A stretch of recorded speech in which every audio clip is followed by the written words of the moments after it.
y ahora soy voluntario del capítulo IEEE SUNY. Y con motivo del simsonio, decimoprimer simsonio, de hecho, de Ingeniería Eléctrica, se presenta el panorama del sector eléctrico y desafíos futuros. En esta ocasión presentaremos el webinar Aplicaciones de software de simulación ATP en sistemas eléctricos de potencia a cargo del ingeniero Paul Morales. El ingeniero Paul Morales es ingeniero electricista con certificación PMP, magíster en Administración y Dirección de Proyectos, con 12 años de experiencia profesional en el campo de sistemas eléctricos de potencia, especialmente en actividades de distribución, transmisión y generación de energía eléctrica, con experiencia en ingeniería, procura, planificación, dirección, diseño, supervisión y es jefe de proyectos de infraestructura eléctrica, control y telecomunicaciones en sistemas eléctricos. Sin más, le damos la bienvenida al ingeniero Paul Morales y lo dejo con él. Buenas tardes. Muchas gracias, Anthony. Francisco, buenas tardes a todos. ¿Cómo están? Permítanme compartir primero la presentación. Como les mencionaba, mi presentador en minutos previos, soy un exalumno de la Casa de Estudios de la Facultad de Ingeniería Eléctrica y Electrónica de la UNI. Bien, en esta oportunidad, pues, vengo a presentarles una serie de, vamos a llamarle, eventos que se puedan presentar en el sistema eléctrico de potencia y que puedan ser analizados con el software ATP Draw. Bien, el software ATP Draw es un programa que nos permite simular diversos transitorios que ocurren en el sistema eléctrico, poder analizarlos, poder ver diversas situaciones que se puedan presentar debido a estos transitorios, e inclusive poder reproducirlos, ¿no? De alguna manera, fenómenos transitorios que se puedan dar en el sistema mediante un modelamiento adecuado en este programa, ¿no? Entonces, vamos a ver qué aplicaciones podemos encontrar y podemos desarrollar en este programa. Bien, vamos a tratar de abarcar una serie de aplicaciones, básicamente son de experiencia propia, en los diversos proyectos que me ha tocado desarrollar, bien, y vamos a ver cómo se evalúan, ¿no? Qué cosas se puede hacer con el programa en estas aplicaciones. Si es que durante el desarrollo de la exposición hubiese alguna consulta, ustedes ven algo que les da inquietud, o quisieran consultar algo, con toda confianza me interrumpen para poder atenderlos. Muy bien. Este es el contenido de la ponencia que les he preparado, ¿no? Primero vamos a mirar un poquito el programa, ¿no? Antes de eso vamos a ver primero muy rápidamente qué son transitorios. Luego vamos a ver un poquito el programa, de qué se trata el programa, más o menos cómo funciona. Y vamos a ver una serie de simulaciones básicas que hemos visto muchos de nosotros, los que estudiamos ingeniería eléctrica, simulaciones de circuitos básicos, ¿no? Luego vamos a entrar un poquito a lo que es simulaciones de algunos eventos conocidos, vamos a llamarlos así, ¿no? Para rayos, vamos a modelar el tráfico de corriente, la saturación, cómo se ven los tráficos de corriente, vamos a ver fenómenos que se presentan en seccionadores con cuchillas expuestos a tierra cuando se tienen líneas en paralelo, ¿no? Vamos a ver lo que se puede hacer, digamos, en el análisis de sistemas de puestos a tierra usando el ATP Draw. Vamos a ver también un poquito de líneas mixtas, líneas subterráneas con líneas aéreas, cómo se puede emplear el programa para poder determinar impedancias, las inducciones debido a líneas de transmisión, en elementos que están cercanos a las líneas, ¿no? Y después vamos a entrar un poquito a lo que es eventos un poquito más complejos, ¿no? Que tiene que ver con interruptores, tiene que ver con maniobras de transformadores, condensadores, reactores, las maniobras en las líneas. Y ya finalmente, tenemos que nos alcance el tiempo también, vamos a ver el aislamiento en las líneas de transmisión y vamos a ver el fenómeno de backflashover, ¿no? Descargas atmosféricas en líneas que produzcan backflashover, ¿no? Eso es lo que vamos a mirar. Muy bien, entonces vamos a empezar primero con lo que son transitorios. Para ponerlo de manera muy sencilla, Transitorio es toda respuesta del sistema eléctrico que se da por pasar de un estado estacionario hacia otro estado estacionario. Es decir, yo tengo mi sistema eléctrico trabajando con una cierta cantidad de elementos, sean líneas, sean transformadores, reactores, condensadores, y se produce un cambio en el sistema. No sé, se desconecta una línea, o se puede conectar también, se puede conectar un transformador, se conectan o se desconectan elementos, entonces el sistema pasa de un estado con una cantidad de elementos a otro estado con otra cantidad diferente de elementos. Ese cambio de estado del sistema eléctrico, donde han habido cambios de sus parámetros, obviamente, como es tensiones, corrientes, potencias, ¿no? Pueden haber cambios de esos parámetros. Ese cambio de estado estacionario, el pasar de un estado estacionario hacia otro estado estacionario, produce, la respuesta del sistema eléctrico es un transitorio. Producen transitorios de tensiones y de corrientes, ¿no? Debido a esos cambios que hay en el sistema eléctrico. Bien, eso es un transitorio. Muy sencillo de explicar, digamos, o de entender, ¿no? En lo que pueda pasar en el sistema eléctrico. Y bueno, los transitorios electromagnéticos pues se dan a una determinada frecuencia, ¿no? Usualmente no están a frecuencia industrial, se dan a frecuencias del orden de las decenas o de los cientos de hertz, o pueden ser kilohertz, o en el caso de descargas atmosféricas, por ejemplo, estamos hablando de los megahertz incluso, ¿no? Los transitorios usualmente se dan en alta frecuencia. Bien, eso es lo que es transitorios. Ahora vamos a mirar un poquito el software que nos ayuda a poder simular estos transitorios.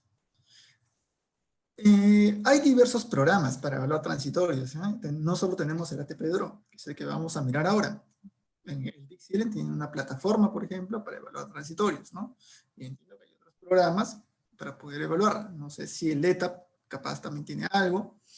En este caso, este programa ATP-DRO es un programa gratuito. Esa es la ventaja de emplear este software, ¿no? Uno puede inscribirse en la página del ATP, está allí. Entonces uno puede descargar el programa o simplemente puede pedirse a un compañero que ya tiene un software, puede pedirle que le copie. No se necesita instalar realmente, ¿no? Conseguir el instalador es un poquito más complejo, ¿no? Pero realmente no es necesario instalar. Uno puede compartir el programa que ya tiene, pegarlo en su carpeta, ajustar algunos elementos dentro de la configuración del programa y poder tener el programa, digamos, activo, ¿no? Es lo que yo usualmente hago en las clases que dicto de ATP-DRO. Entonces no es muy complicado tener el programa activo en su computadora, ¿no? Es un programa basado en DOS, es una aplicación de DOS basada en Fortran, mejor dicho, ¿no? Y tiene una interfaz gráfica que es la que podemos ver, digamos, en la presentación, ¿no? El desarrollo de todos los cálculos y demás se da, digamos, en unas subrutinas, vamos a llamarlos así, que se desarrollan en DOS. Este es un poco el esquema del ATP, ¿no? Entonces, como les mencionaba, vamos a ver. Como les mencionaba, bueno,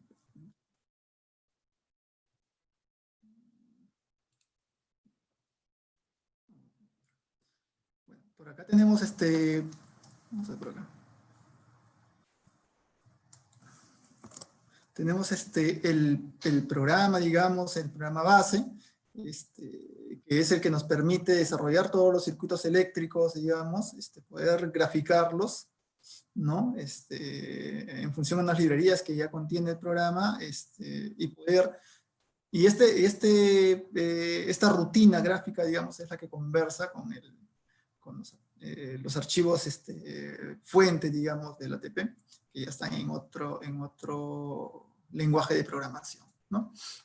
Tienen pues entradas, tienen salidas para poder desarrollar, digamos, las gráficas necesarias para los análisis de los transitorios. Este es un vistazo general del programa. ¿Bien? Entonces, en el programa tenemos pues, el programa ha cambiado hace poco. Ha cambiado hace poco, como les mencionaba. Entonces, esta es una nueva ventana que tiene una nueva presentación del ATP, ¿no? Entonces, tenemos en esta ventana, por ejemplo, en la barra superior tenemos un menú principal donde se encuentran pues todas las librerías, vamos a llamarlas así, para poder ejecutar el programa, para poder setear o configurar el programa, ¿no? Entre otras cosas, ¿no? Hay una barra de herramientas también que nos ayuda a poder tener acceso rápido a ciertas herramientas, ya sea compilar, ya sea plotear, por ahí hacer algún movimiento o adecuación, digamos, de los elementos, de los circuitos que yo tenga. Hay un menú de ajustes muy rápido. Este menú de ajustes rápido también está, digamos, dentro del menú principal, ¿no? Pero ahora lo han puesto en una barra vertical a la izquierda, donde uno puede configurar rápidamente los tiempos de integración para las simulaciones y el tiempo máximo de simulación, ¿no? Entre otros, ¿no? Y también hay un menú de variables. Uno puede definir variables en el ATP, ¿no? Además tenemos pues una cierta ventana, una cierta librería de elementos ya definidos en el ATP, ya sean resistencias, sean fuentes, elementos finitos, elementos distribuidos, ¿no? Y todas pueden encontrarse dentro de una ventana, o pueden emplearse dentro de una ventana de trabajo, ¿no? Hay un menú de variables, haciendo clic derecho realmente en la ventana de trabajo, se despliega un menú de variables, donde, perdón, un menú de componentes, donde uno puede seleccionar estos componentes que puede ver, digamos, en esta ventana de trabajo, ¿no? Entonces es bastante amigable el programa para poder emplearlo, para poder usarlo.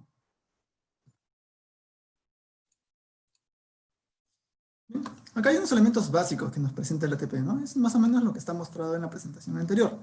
Tenemos pues medidores para poder medir tensiones o corrientes, potencia también, energía, de los circuitos eléctricos que nosotros vayamos a desarrollar en el programa. Tenemos elementos lineales, como resistencias, condensadores, elementos no lineales, ya sean para rayos, sean resistencias o inductancias saturadas, ¿no? Tenemos modelos de líneas, de cables, interruptores, fuentes, transformadores, hay diversos modelos de transformadores, y también están los tags, ¿no? Que son elementos para poder hacer, vamos a llamarlo, matemáticas, ¿no? Poder sumar, restar, dividir, integrar, derivar, entre otros, las variables que podamos obtener del sistema eléctrico, ¿no? Es una herramienta muy útil los tags. Muy bien. Bien, entonces vamos a ver un poquito las simulaciones de los circuitos básicos, ¿no? Que podemos obtener en el ATP. Entonces, les había preparado los circuitos que usualmente podemos ver, digamos, en nuestros cursos de circuitos eléctricos, ¿no? Lo primero son los circuitos RC, RL o LC, ¿no? Entonces, son circuitos conectados a una fuente de corriente continua, donde, en este caso, el circuito RC se energiza, digamos, cerrando este seccionador, ¿no? Y empieza a circular corriente, digamos, en el circuito, y vamos a ver cómo el condensador empieza a cargarse, ¿no? La teoría nos dice que el condensador se empieza a cargar desde una tensión inicial a la cual el condensador está cargado. Esta tensión inicial a la cual el condensador está cargado puede ser también cero, si es que el condensador no está cargado en ningún momento, o puede tener una carga inicial, ¿no? Eso se puede setear inclusive en el ATP, ¿no? Y esta curva de carga obedece pues a una solución de la ecuación diferencial de este circuito eléctrico, ¿no? Entonces, eso es, ¿no? Entonces, vamos a ver y cómo se desarrolla este circuito eléctrico en el software, ¿no? Es muy sencillo realmente. Para el software, nosotros vamos a usar datos iniciales de simulación. Vamos a considerar que tenemos una fuente de 220 voltios, ¿bien? Vamos a considerar que tenemos una resistencia de 100 ohmios y una capacitancia de 1000 microfarads, ¿no? Entonces, sabemos que hay una variable tau que depende del valor de la resistencia por la capacitancia. Esa variable tau es aproximadamente 0.1 segundos, ¿no? Y sabemos que aproximadamente en 5 veces tau el condensador está casi cargado, ¿no? Entonces, podemos hacer dos cosas acá. Podemos hacer una verificación mediante el Excel, digamos, a partir de la ecuación que hemos obtenido de la solución de la ecuación diferencial. Podemos obtener cómo se comporta la carga del condensador si es que el condensador inicialmente está descargado, ¿no? Y a partir de 5 veces tau, que es más o menos 0.5 segundos, pues vemos que el condensador llega a obtener una tensión igual a la tensión de la fuente, ¿no? Que es 200 voltios. Bien, eso mismo debe darnos como respuesta el circuito eléctrico a través de la simulación. ¿No es cierto? Me parece que lo tengo por acá. Voy a mostrarles.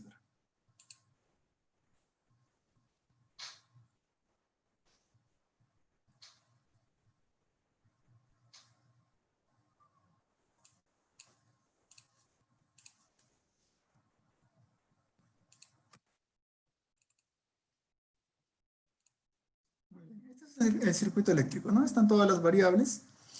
Realmente modelar este circuito eléctrico no es muy complicado, ¿no? Tenemos una fuente de corriente continua. Voy a hacer el primer circuito eléctrico y por motivos de tiempo los demás los vamos a ver muy rápido. Bien, pero el modelamiento es bastante sencillo. Una vez entendí este de acá, para los demás debería serles bastante simple. Entonces acá tenemos una fuente de corriente continua con un valor de 200 voltios.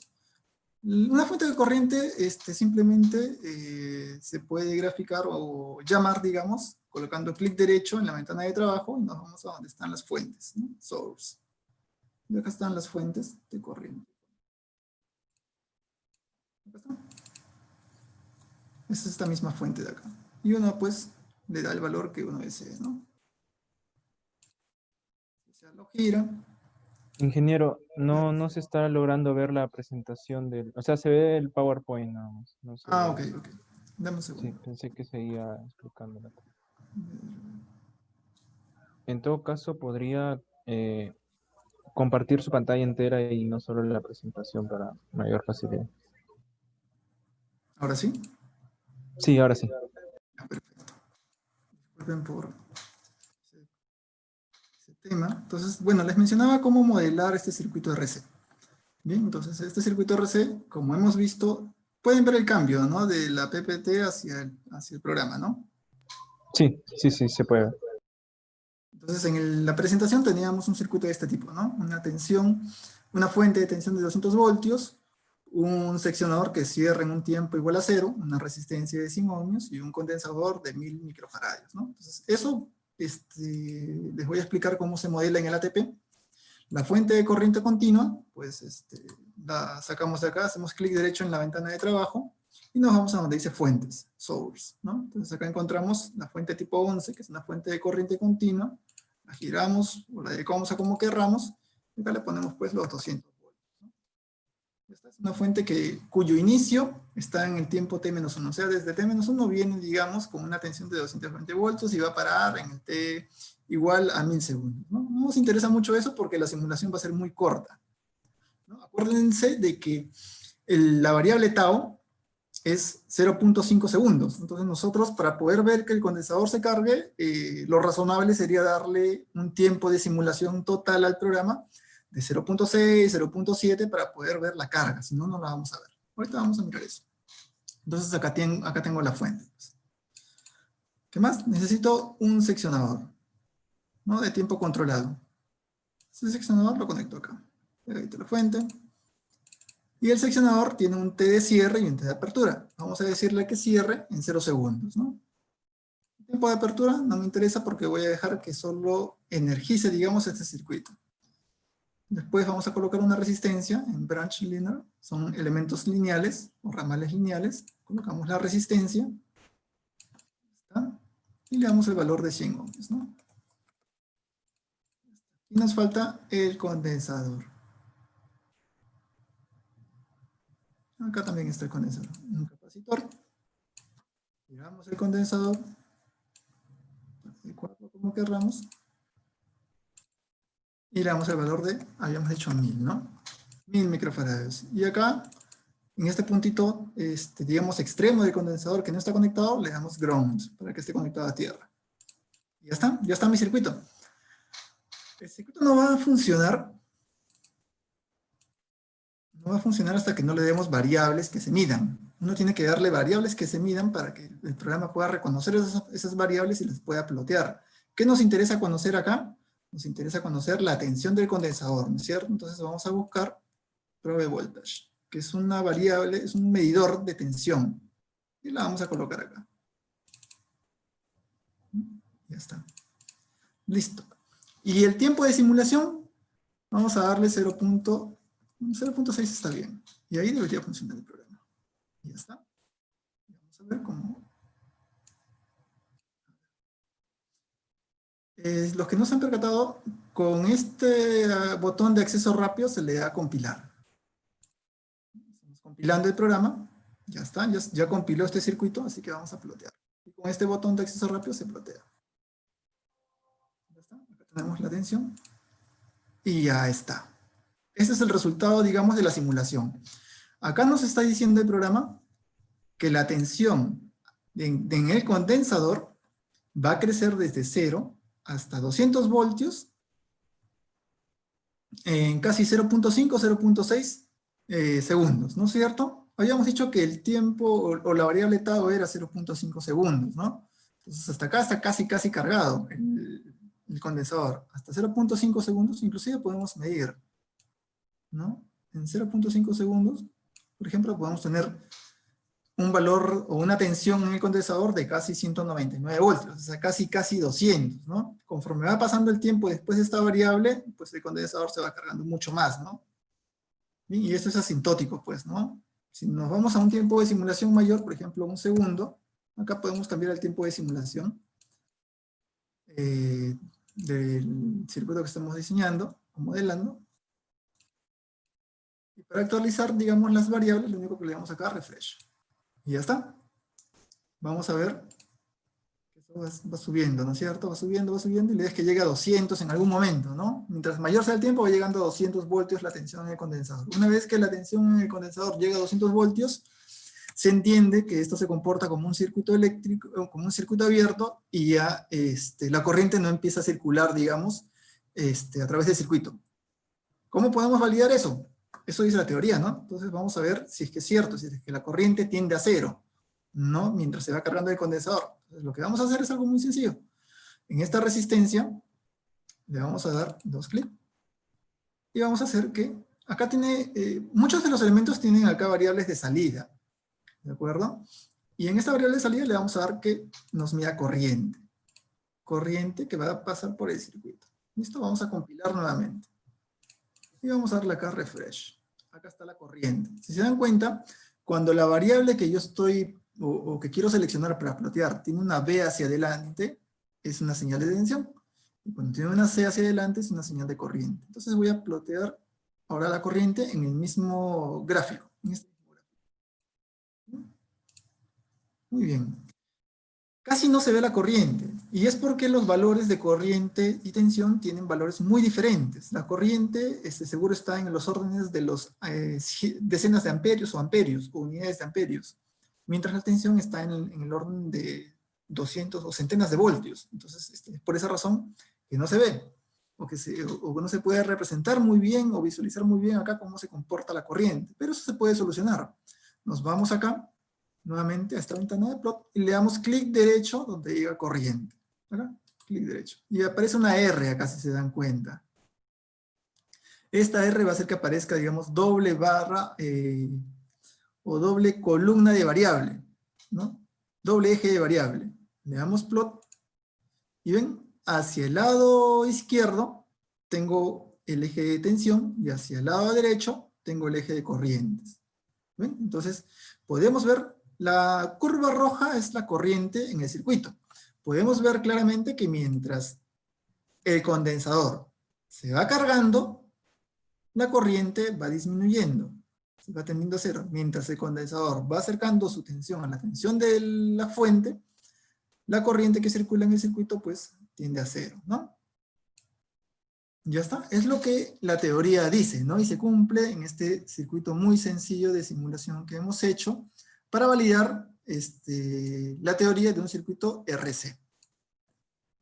Bien, está bastante simple, hasta ahí creo que está bastante claro. Si tuviesen alguna duda o consulta, me avisan. Muy bien, vamos a regresar ahora a la presentación. Bien, así como tenemos un modelo del circuito RC, también tenemos un modelo del circuito RL. Y lo mismo, ¿no? Tenemos acá una fuente ya no una fuente de tensión, sino una fuente de corriente, y tenemos una resistencia en paralelo con una inductancia, ¿no?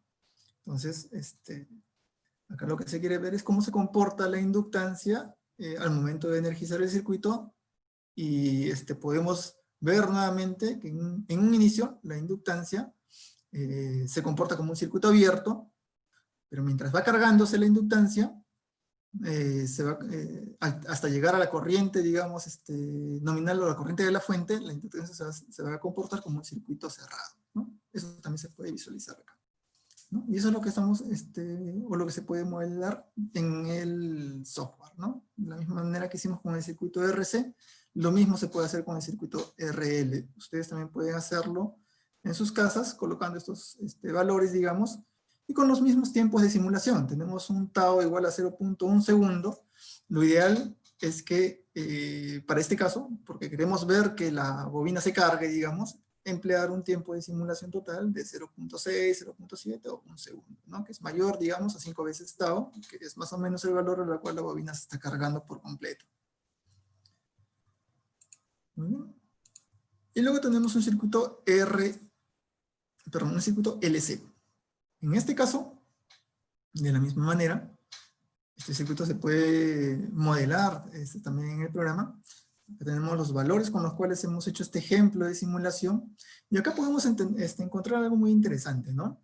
En este caso, podemos ver que la energía, digamos, o la tensión entre el condensador y entre la bobina empiezan a oscilar, ¿no es cierto? La energía pasa del condensador hacia la bobina y de la bobina al condensador, ¿no? Porque recuerden que el condensador se comporta en un momento como un circuito abierto, mientras la bobina se comporta en ese momento como un circuito cerrado, ¿no? Y viceversa, ¿no? Entonces empieza a oscilar la energía de uno y otro.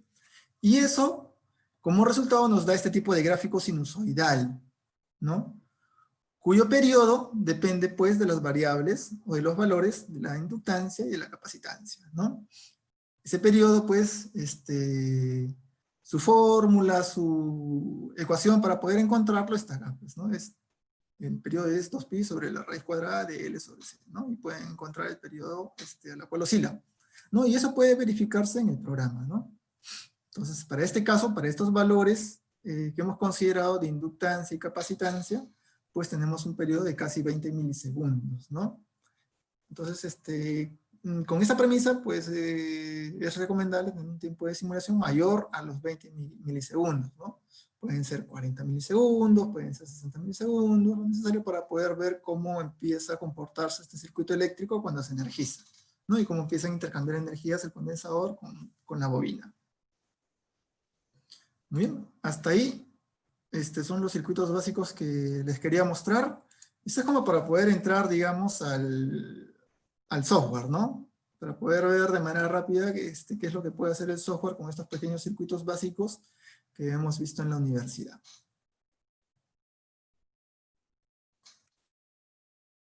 Muy bien.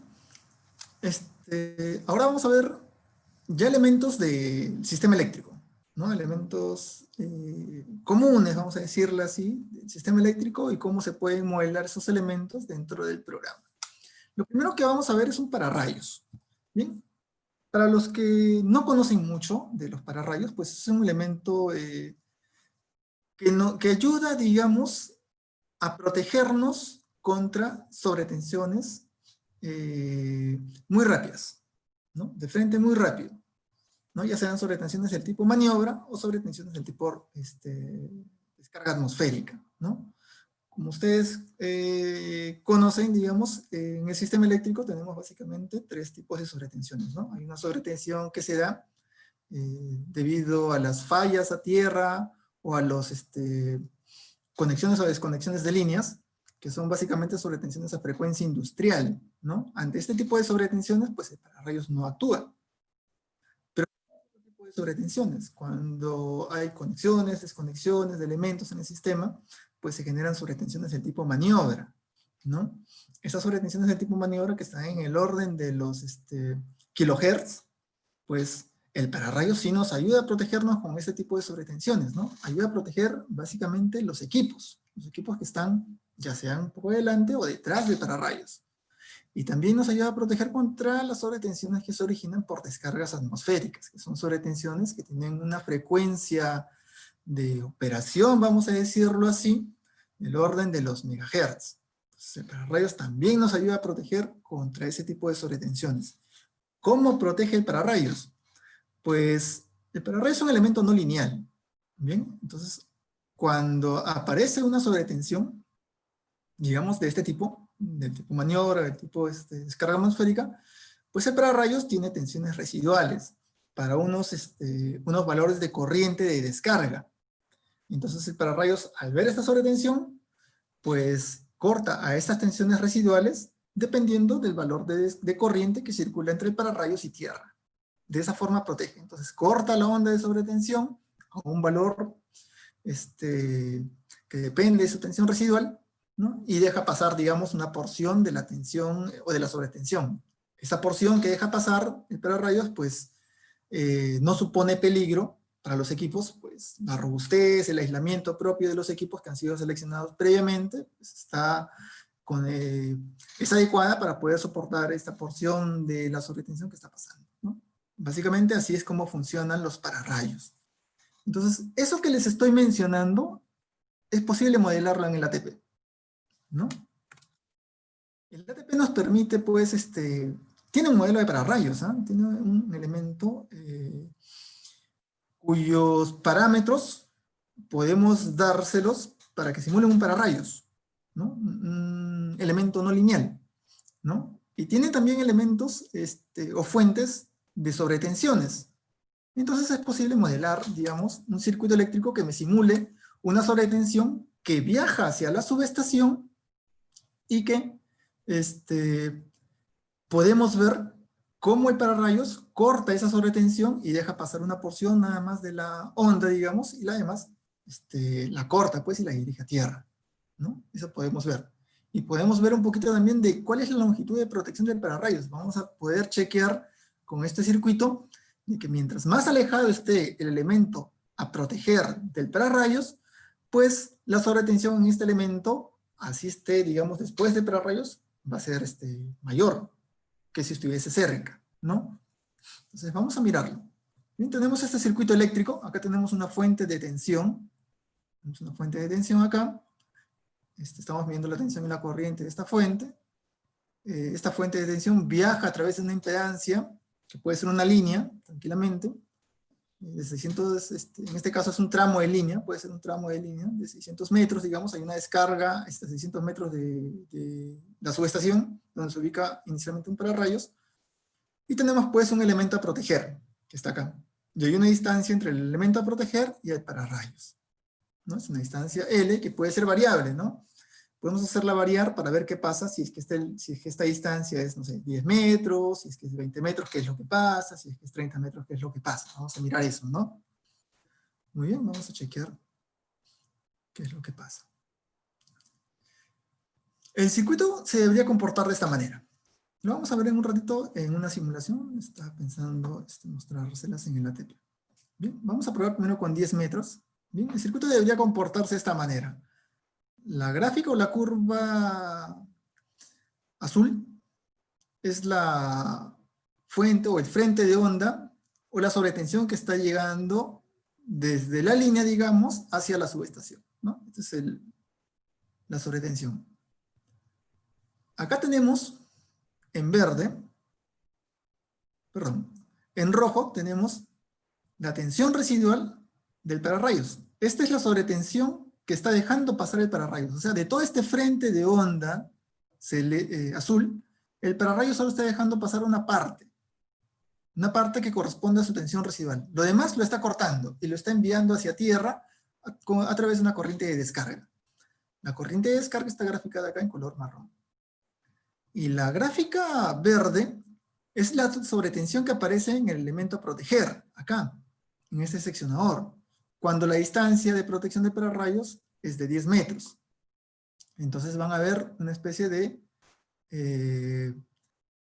una forma de onda tipo sierra, ¿no?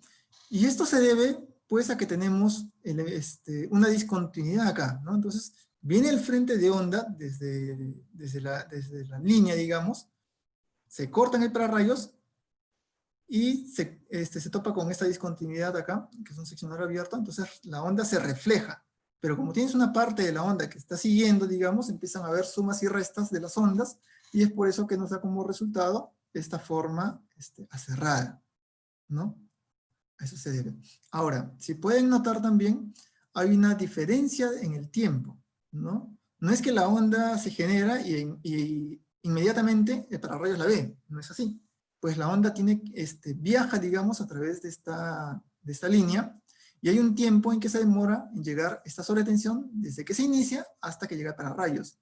Y ese tiempo es aproximadamente 2 microsegundos, y está en función a esta longitud de esta impedancia que ha recorrido esta onda, ¿no?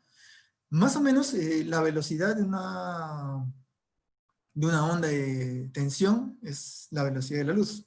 Entonces, si consideramos la velocidad de la luz, consideramos esta distancia, más o menos nos van a dar 2 microsegundos, ¿no? La velocidad de la luz es más o menos unos 300 metros por microsegundo. Entonces, acá tenemos el doble, 2 microsegundos, ¿no? Para que se den una idea.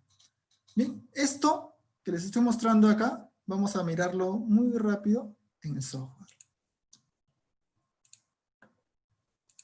Vamos a ver. Ya está. Bien, esto es. Acá tenemos el circuito, tal y como lo hemos mencionado hace un momento. La longitud es de 10 metros. ¿No? Acá está, digamos, esta es la impedancia del circuito y esta es la velocidad de propagación en el medio de este elemento, ¿no? Entonces vamos a simular. El tiempo de simulación en este caso es 5 microsegundos y el tiempo de integración, el delta de t, digamos, o el salto, el paso para poder integrar y encontrar una solución es de 1 por 10 a la menos 8 segundos, ¿no? Con eso vamos a irnos al plot y vamos a ver qué obtenemos. Podemos ver primero la onda de sobretensión que está llegando, digamos, desde el exterior.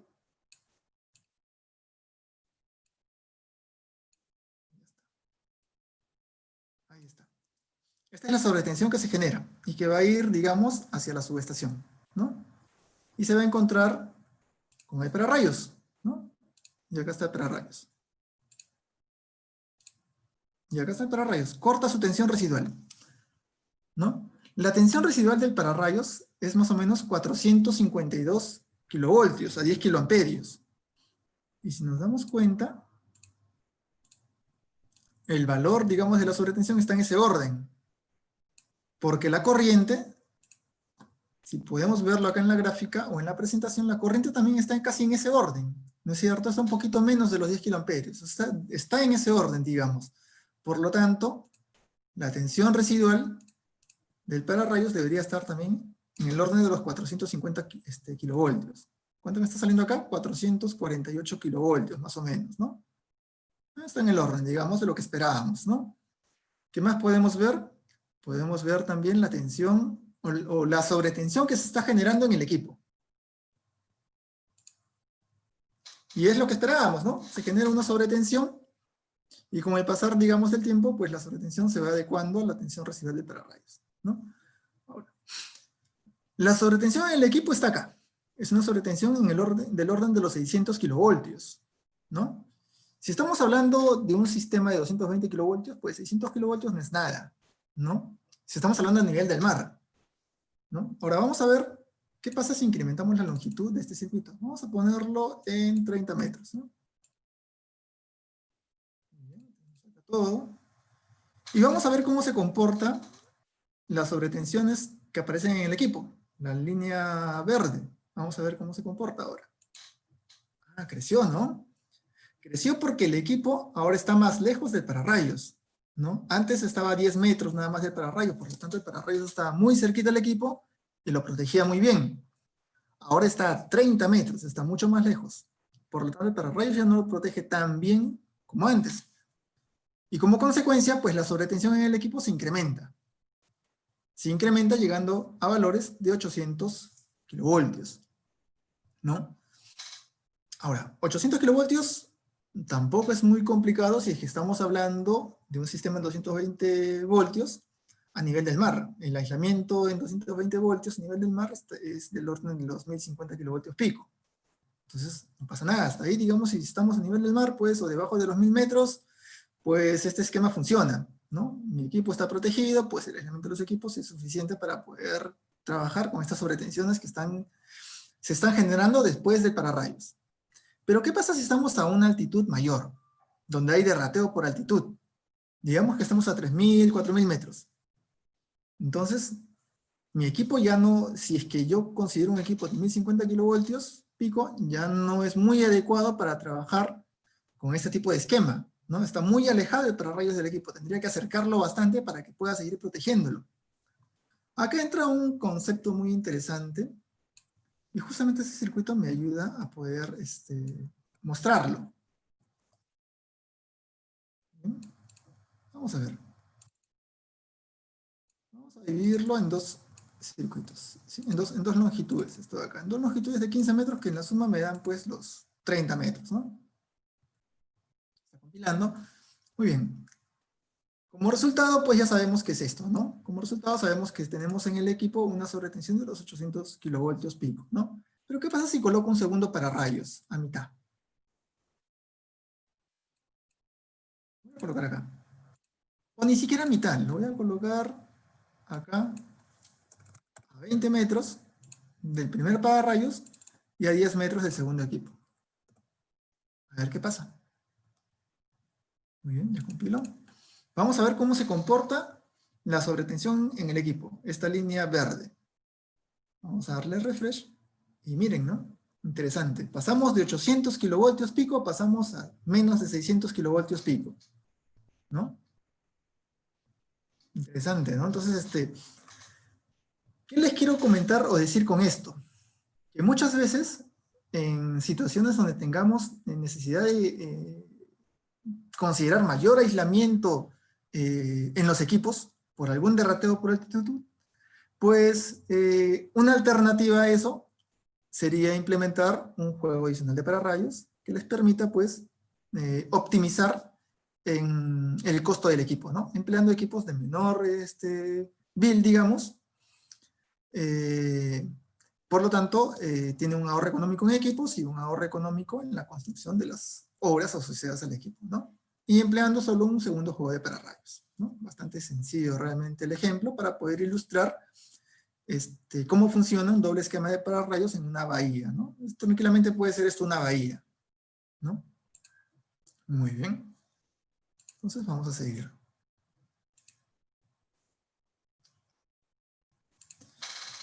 Muy bien, trafos de corriente. ¿Cuál es la idea de los trafos de corriente, ¿no? En sistemas eléctricos? Pues, así como los trafos de tensión también, los elementos de medida nos sirven pues para poder pasar o poder lecturar las señales de tensión y corriente que están en alta o muy alta tensión, poder trabajarlas en señales cuyos valores o cuyas amplitudes puedan ser manejadas por los equipos, ¿no? Como sean los relés, sean los medidores, ¿no? O sea, uno no puede, digamos, tomar directamente las señales de corriente y tensión de una línea, ¿no? Es imposible, porque el equipo que realiza las mediciones o las protecciones trabaja en tensiones muy diferentes, ¿no? Entonces, para eso nos sirven, pues, los elementos de medida. Y en este caso, el trafo de corriente, ¿no? Muy bien. ¿Qué es lo que pasa con los transformadores de corriente? Lo que pasa es que estos tienen una clase para lo que es protección, ¿no? Y dependiendo del valor de corriente y dependiendo de la carga que uno conecta al transformador de corriente, pues este transformador de corriente se satura, ¿no? Se satura dependiendo de la clase también que tiene el transformador de corriente, ¿no? Por ejemplo, vamos a ver un trafo de corriente típico en sistemas eléctricos de potencia, ¿no? Puede haber varios valores, pero más que las corrientes primarias y secundarias me interesa la clase de protección. Como clases de protección en trafos de corriente, pues podemos tener 5P10, 5P20, 10P10, 10P20. Lo más clásico es el 5P20, ¿no? El 5P20, la clase de protección 5P20 en transformadores de corriente nos quiere decir que el trafo de corriente tiene un error del 5% a 20 veces la corriente nominal. ese error se traduce en cómo mide del primario hacia el secundario. Es decir, si el secundario lo mide, no sé, por decir un número, 100 amperios en el primario, en el secundario, traducido, ya sea valor 1 o 5, vamos a tener un error del 5%, si es que estamos hablando de si es que el transformador está completamente cargado, digamos, y está, digamos, a 20 veces su corriente nominal, ¿no? Eso es lo que quiere decir. Bien, entonces vamos a ver cómo podemos modelar un transformador de corriente y vamos a ver cómo se está saturando, cómo se satura en función a la carga que yo le conecto y a la corriente que va a pasar por el transformador de corriente. Bien, vamos a modelar un circuito de este tipo, ¿no? Un transformador de 300 a 1 amperios, 300 en el primario y 1 amperio en el secundario, con una clase de protección 5P20, pues se va a saturar cuando la corriente que pase por el transformador de corriente sea de 6 kiloamperios. ¿De dónde salen esos 6 kiloamperios? Pues estamos hablando que el trafo se satura a 20 veces la corriente nominal, 20 veces por 300, esos son 6 kiloamperios. Cuando la corriente que pase por el transformador sea 6 kiloamperios y el transformador de corriente tenga una carga nominal igual a tenga una carga conectada igual a su carga nominal, o sea, está cargado al 100% de su potencia nominal, pues ahí va a empezar a saturarse. ¿Bien? Eso es lo que vamos a ver como ejemplo ahora. Vamos a conectar una carga equivalente a la potencia nominal del transformador de corriente y vamos a evaluar lo que pasa con 4 kiloamperios, qué pasa con 8 kiloamperios y qué pasa con 16 kiloamperios en ese trafo de corriente. Y vamos a ver cómo se satura, ¿no? Y es más o menos lo que tenemos acá. Tenemos un modelo de un trafo de corriente con un burden o con una carga equivalente al 100% de la potencia nominal. Y cuando la corriente de falla, digamos, o la corriente que ve el transformador de corriente es 4 kiloamperios, que es este primer tramo, ¿no es cierto? La corriente del primario es la verde y la corriente del secundario es la roja. Entonces, cuando la corriente de falla o la corriente a través del transformador de corriente es 4 kiloamperios, pues no hay problemas de saturación. El primario se refleja fielmente en el secundario. Cuando la corriente que pasa a través del trafo ya empieza a subir a un nivel de 8 kiloamperios, pues ya empezamos a ver cierta distorsión en la figura o en la corriente del secundario, ¿no es cierto? Y se empieza a saturar, entonces no empieza digamos, a reproducir fielmente la corriente o la señal de corriente. Entonces empieza a saturarse, y ya no tenemos una medida fiel, ¿no? Cuando la corriente empieza a incrementarse mucho más, pues la saturación es mucho más notable, ¿no? Se empieza a notar que ya no es, digamos, la corriente no es una señal sinusoidal, sino es una señal muy diferente, con ciertos picos, digamos, debido a la saturación, y ya pues podemos ver un trafo totalmente saturado, ¿no? Entonces, eso también se puede evaluar, ¿no? Si en algún momento les toca evaluar saturaciones de transformadores de corriente, pues pueden emplear el ATP para poder desarrollar este fenómeno. Muy bien.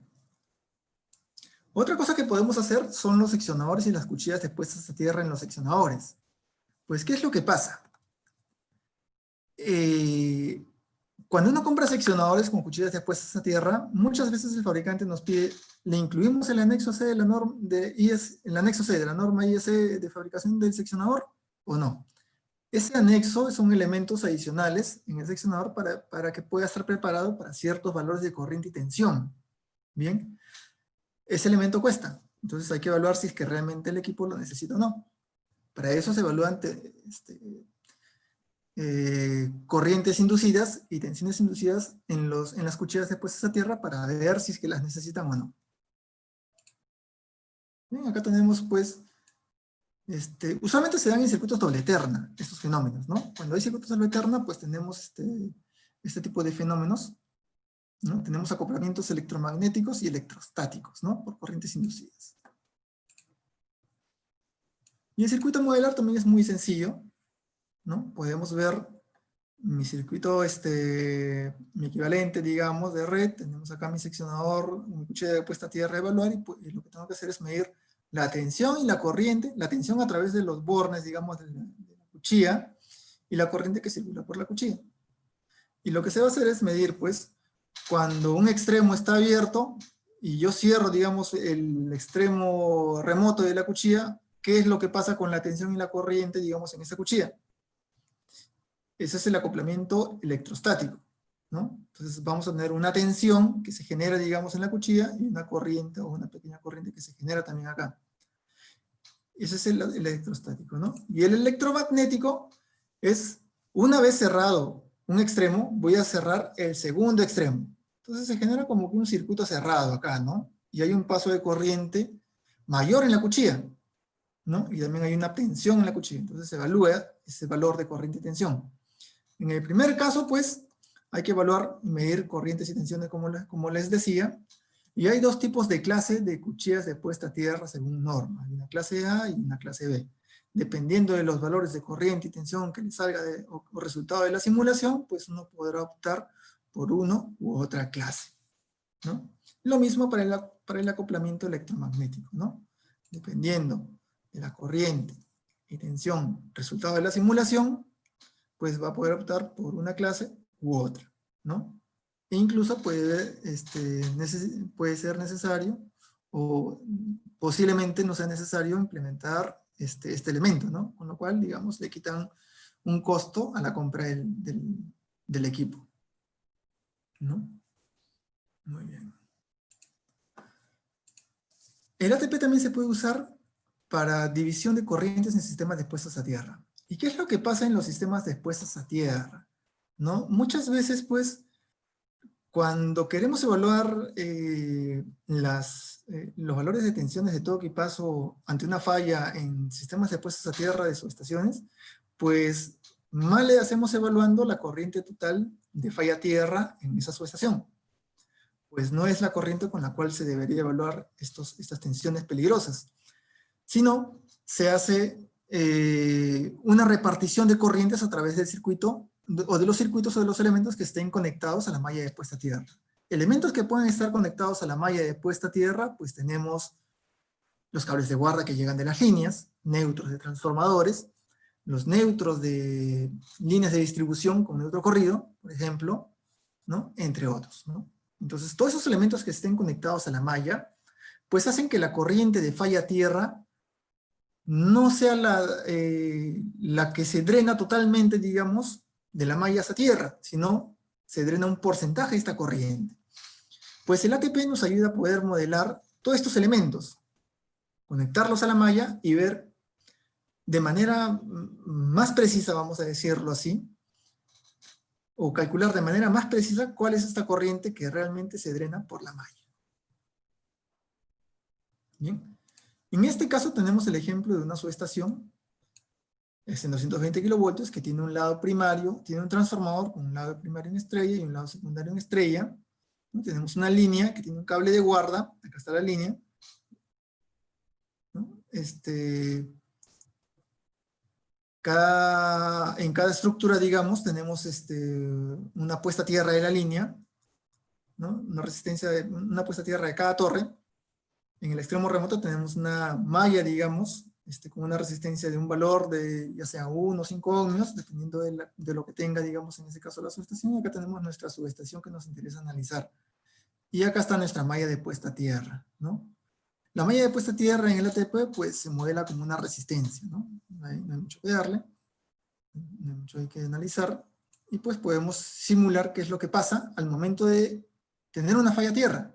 La falla a tierra la puedo simular tanto en el primario como en el secundario y ver cómo se reparten las corrientes, ¿no? Y eso es lo que nos da el ATP.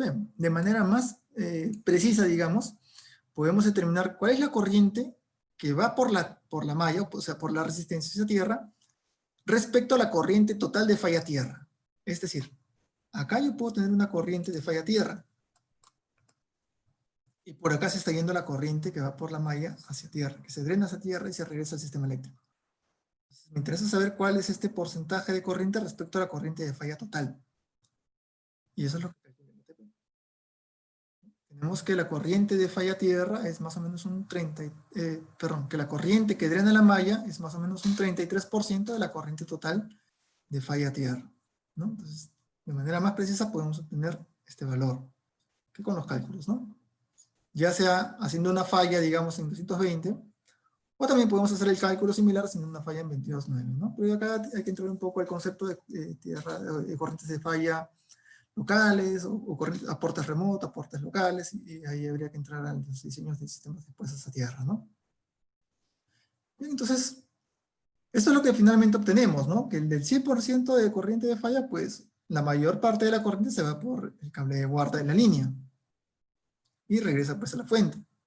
Y el otro porcentaje, o sea, el 33%, se va, pues, a la malla de tierra, es lo que drena la malla, ¿no? Entonces, esta corriente es la que se emplea, pues, para poder determinar las corrientes de toque y de paso, ¿no? Entonces, no es el 100% de la corriente. Entonces, el ATP nos ayuda a tener un valor mucho más exacto, preciso, de corriente que drena la malla para poder hacer nuestros cálculos.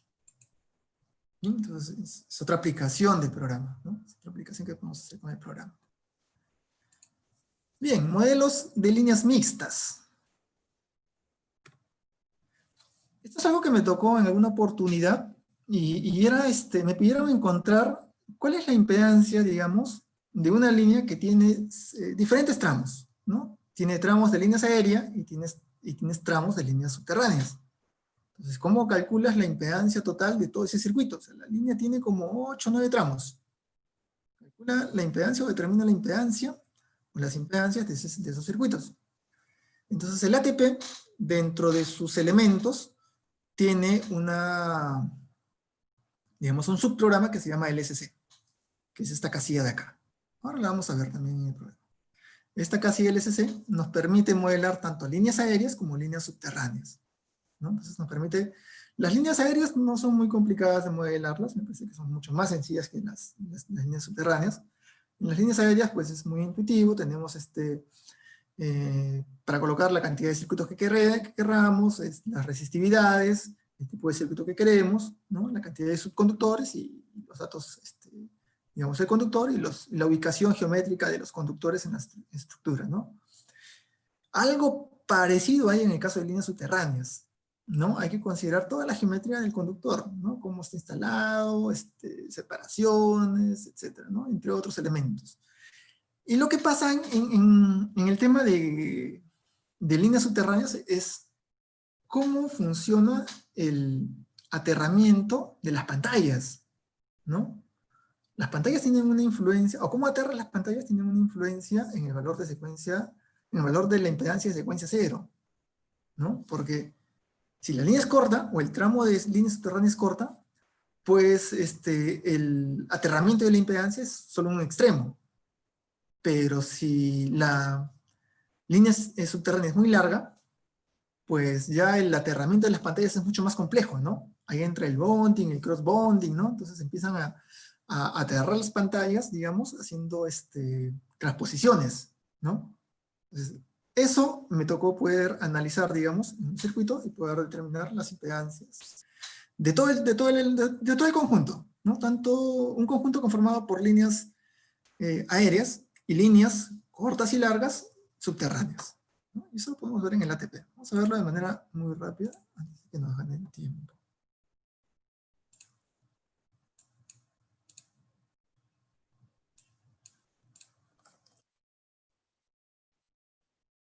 Acá está. Bien, esto es lo que les decía, ¿no? Tenemos una línea, esta línea de 60 kilovoltios, ¿no? 14 kilómetros de línea, ¿no? Aproximadamente. Y tenemos 9 tramos.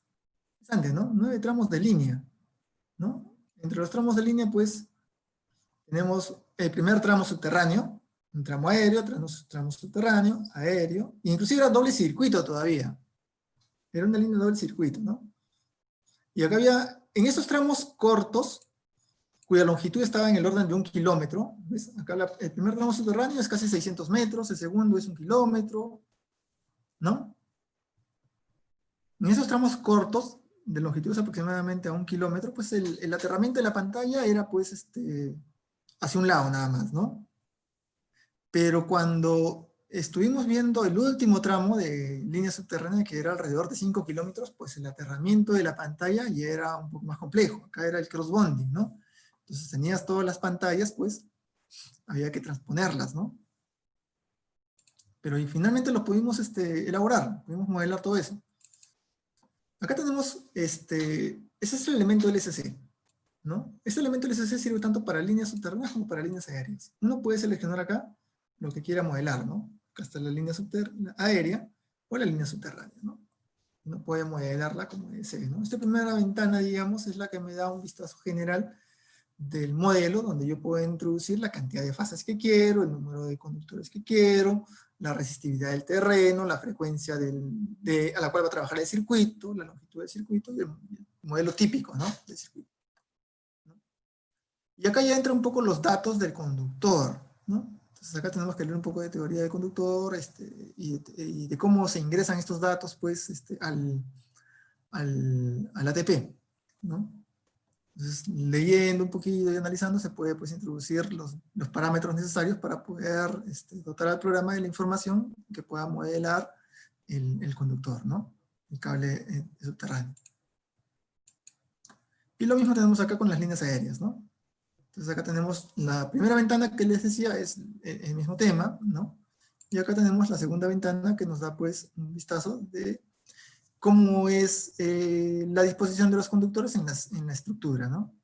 Entonces acá tenemos los valores del conductor, primero, la resistencia del conductor, y acá están los parámetros geométricos de la ubicación de los conductores en la estructura. Inclusive podemos ver, ¿no? Podemos hacer un vistazo de cómo se presentan, ¿no? Tenemos un circuito por acá y otro circuito por acá. Lo mismo podemos hacer en la línea subterránea, ¿eh? Acá podemos ver también. Acá tenemos los dos circuitos, ¿ves? Están los dos circuitos. Perfecto. Y bueno, para poder calcular la impedancia o las impedancias totales de este circuito o de este conjunto, lo único que hay que hacer es emplear el elemento line check o la subrutina line check. Seleccionamos todo lo que queramos medir, nos vamos acá, ATP, line check, y el programa ATP va a empezar a correr y a calcular las impedancias de todo el conjunto.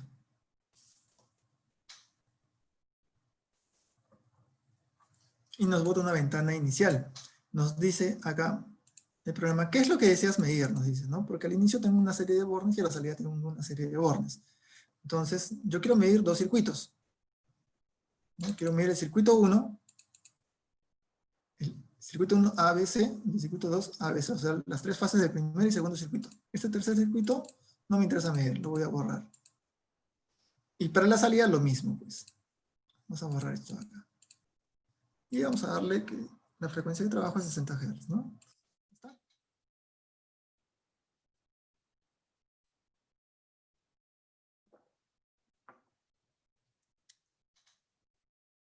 Y ya está. El programa me bota, digamos, como resultado me puede botar una matriz de impedancias, o me puede botar, digamos, componentes simétricas. Puede botarlas en coordenadas polares si es que lo deseo, las puede botar como valores absolutos, acá están las unidades en las cuales puedo ver las admitancias, inclusive puedo verlas en microfaradios, nanofaradios, siemens, nanosiemens. Puedo ver también, digamos, o valores totales o valores por longitud, ¿no? O por kilómetro, ¿no? Sabemos que la longitud de la línea es 14 kilómetros, entonces, en ese caso, pues, me va a dar los valores por kilómetro. Ya está por kilómetro, digamos. Y de esa manera uno puede calcular, pues, los parámetros de líneas mixtas, ¿no? Es lo que en este caso nos pidieron. Muy bien. Vamos a seguir avanzando entonces. Inducciones debido a líneas. Este es un tema muy particular que en una oportunidad nos pidieron, ¿no? Entonces teníamos el siguiente caso. El problema que nos plantearon era el siguiente, ¿no? Tenemos líneas de 220 kilovoltios que necesitan ser modificadas. Y al ser modificadas, pues se están acercando demasiado a una tubería de agua. Esta es la tubería de agua, ¿ya? Y lo que pasaba era que en alrededor, más o menos 2.5 kilómetros, había mucho paralelismo entre esta tubería de agua y estas líneas que habían sido reubicadas. Eran dos líneas. ¿no? Entonces, en algunos casos, la tubería de agua aparecía al medio de las dos estructuras y en algunos casos aparecía al costado. Entonces nos pidieron determinar cómo influye en operación normal la inducción de las líneas sobre la tubería de agua y cómo influye ante una falla tierra, digamos, si es que hay o no hay, digamos, corriente circulante en la tubería o alguna tensión peligrosa que pueda afectar a alguna persona u operario que se acerque y toque, digamos, la tubería. Entonces, esa era la incógnita, ¿no? Entonces, para eso, pues, usamos el elemento LSC nuevamente, ¿no? Que nos permite modelar, pues, líneas, y a la tubería lo modelamos como un conductor de un rayo muy grande. ¿No? Esta es la tubería. De esa forma la modelamos, ¿no? Entonces, acá tenemos, digamos, todo el circuito, ¿no? Acá están los 2.5 kilómetros, ¿no? Modelados en diferentes tramos porque justamente por cada tramo la separación entre el conductor, entre las estructuras, digamos, de la línea y la tubería era diferente. Entonces, por eso se modeló por diferentes tramos. Bien, y lo que obtuvimos fue lo siguiente, ¿no? Entonces pudimos ver que, primero que lo que analizamos fue la tensión inducida, ¿no? Ante operación normal de la línea, pues la tensión que se inducía, digamos, en la tubería era mínima y debajo, digamos, del valor permisible, digamos, por el estándar, ¿no? Entonces era muy bajo el valor de tensión, entonces no había necesidad de hacer mayor análisis. El segundo análisis que nos tocó evaluar era qué pasa durante una falla tierra. Entonces, durante una falla tierra, pues, tenemos tensiones y tenemos corrientes, ¿no? Entonces, pudimos chequear que las tensiones eran las que se disparaban más, ¿no? Las tensiones, durante una falla tierra, las tensiones inducidas en la tubería estaban llegando cerca a valores pico, en este caso son valores pico, cercanos a los kilovoltios, a 1 kilovoltio, o a los 1000 voltios, ¿no? En algunos casos superaban los 1000 voltios. Entonces lo comparamos con la soportabilidad, digamos, de una persona a un valor de tensión durante un determinado tiempo, ¿no? Esa es una ecuación que nos da la IEEE 80, ¿no? 2003. Entonces, comparado con eso, pues, pudimos analizar de que, así sean unos 1000 voltios en un primer instante, pues, la soportabilidad de la persona estaba por encima, digamos, de las tensiones que pudiesen aparecer en ese instante.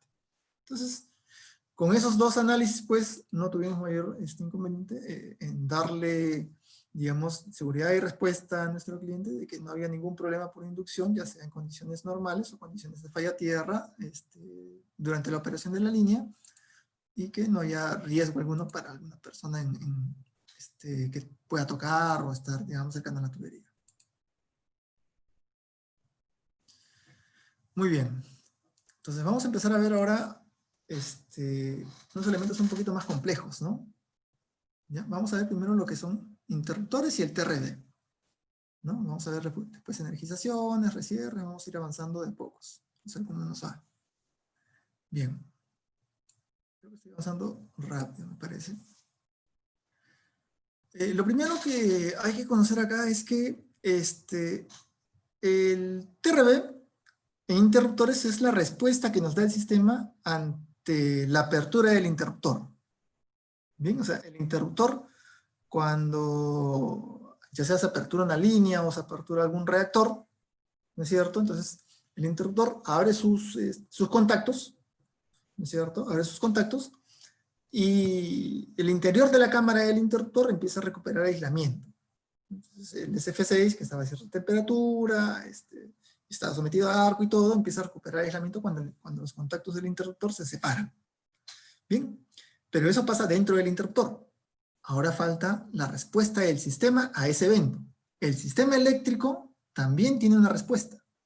El sistema eléctrico da como respuesta una sobretensión en bornes del interruptor, ¿no? Entonces, en bornes del interruptor se generan sobretensiones, ¿no? Y lo que hay que hacer es comparar esta sobretensión que genera el sistema eléctrico con la recuperación del aislamiento o de la aislación en el interior de la cámara del interruptor. Y lo que tiene que pasar para que no exista reencendido de arco, digamos, es que la recuperación del aislamiento en la cámara del interruptor sea mayor o más rápida que la sobretensión que te genera el sistema. ¿no? Entonces, eso es lo que hay que analizar. Y eso es el TRB, ¿no? Y ahora, para analizar el TRB también hay normas, hay estándares, ¿no? El estándar del interruptor, el estándar IEC 62271-100, nos da diversas curvas de TRB para diferentes valores de corriente nominal o de corriente de falla nominal. Nos da curvas cuando la corriente de falla nominal es el 30% de la corriente nominal del interruptor, o es el 60%, o es el 100%, ¿no?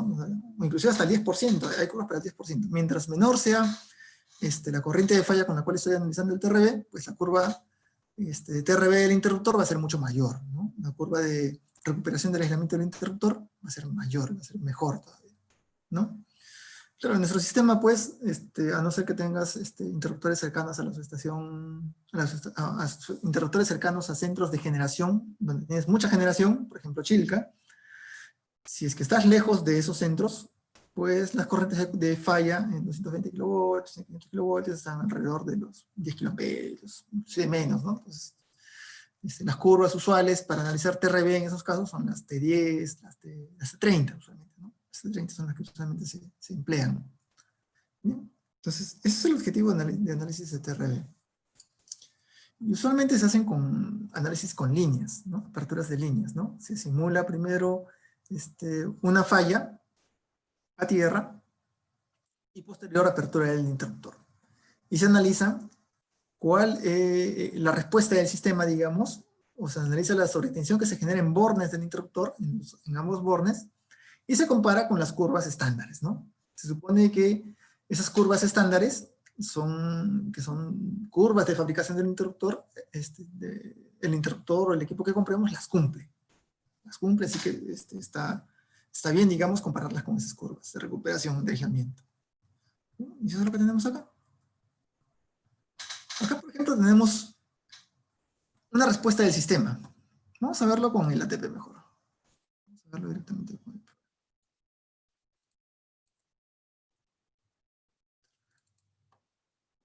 Muy bien.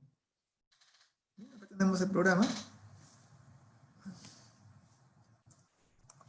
Bueno, aquí ya está modelada la línea, digamos. Es una línea más de unos 180 kilómetros de largo, ¿no? Acá estamos modelando una falla tierra, ¿no? Se está cerrando el circuito, digamos acá, una falla tierra con una resistencia de 5 ohmios, ¿no? Y posterior liberación de la falla, digamos, por el interruptor. La fase en falla es la fase A, y el interruptor justamente está aperturando su fase A. ¿No es cierto? Está aperturándolo en 0.11 segundos, ¿no? La falla se está dando en 0.05 segundos, ¿no? En 50 milisegundos se está dando la falla tierra, y el interruptor está aperturando en 110 milisegundos, ¿no? Acá está justamente. Y vamos a ver cómo se comporta el sistema y la sobretensión que nos da en bornes del interruptor, ¿no? Estamos midiendo la sobretensión con esto de acá. Tensión en bornes del interruptor. Ya hemos corrido el programa, vamos a hacerlo nuevamente. Y vamos a graficar, a ver qué es lo que pasa. Bien, entonces tenemos la tensión en el interruptor. Vamos a ver la tensión en la fase A. Acá está. Esta es la respuesta del sistema. El sistema se comporta de esta forma cuando aperturamos la línea después de tener una falla. Esta curva que se presenta acá, que es la sobretensión que aparece en bornes del interruptor, hay que compararla con la curva del estándar de fabricación del interruptor. ¿No es cierto?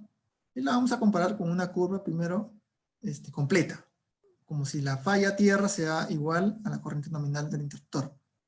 Esa curva se llama T100. Y ya está. Podemos ver acá de que si empleo esta curva, cuando se apertura, digamos, el interruptor tiene el aislamiento dentro del interruptor empieza a recuperar en función a la curva roja. Pero el sistema también empieza a recuperar aislamiento. Empieza, digamos, a generar una sobretensión en bornes del interruptor. Y en algún momento, en este punto, el sistema le gana al interruptor.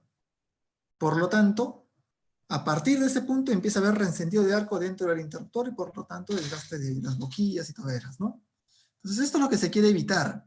Esto es lo que se debe evitar, ¿no? Ahora, ¿cómo se puede evitar? Pues lo primero que hay que hacer es analizar qué curva de TRB estoy usando. Si en este caso emplear la curva T100, digamos, para hacer mi análisis, ¿es correcto o no? Porque la curva T100 es cuando la falla, digamos, con la cual estoy haciendo mi análisis, la corriente de falla tierra con la cual hago mi análisis está en el orden de los 40 kiloamperios, que sería la corriente nominal del interruptor. En este caso la corriente de falla no está ni siquiera cerca de los 40 kiloamperios. Vamos a chequearlo. Acá está la corriente de falla. Está en el orden de los 10 kiloamperios pico todavía. Pico, ¿no? Entonces tranquilamente puede emplear un T10, un T30, ¿no? Vamos a emplear un T30.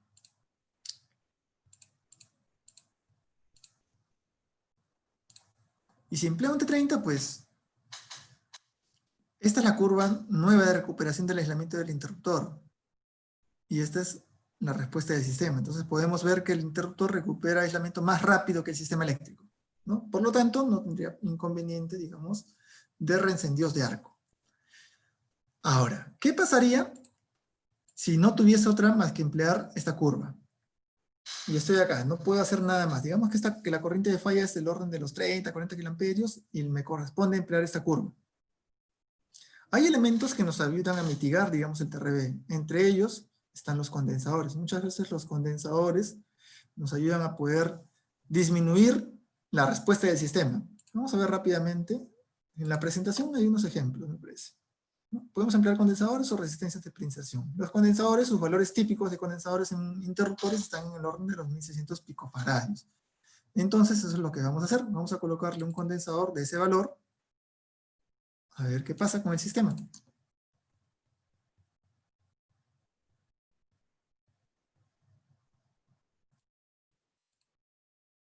Vamos a ver. La curva azul es la respuesta del sistema ante la apertura del circuito.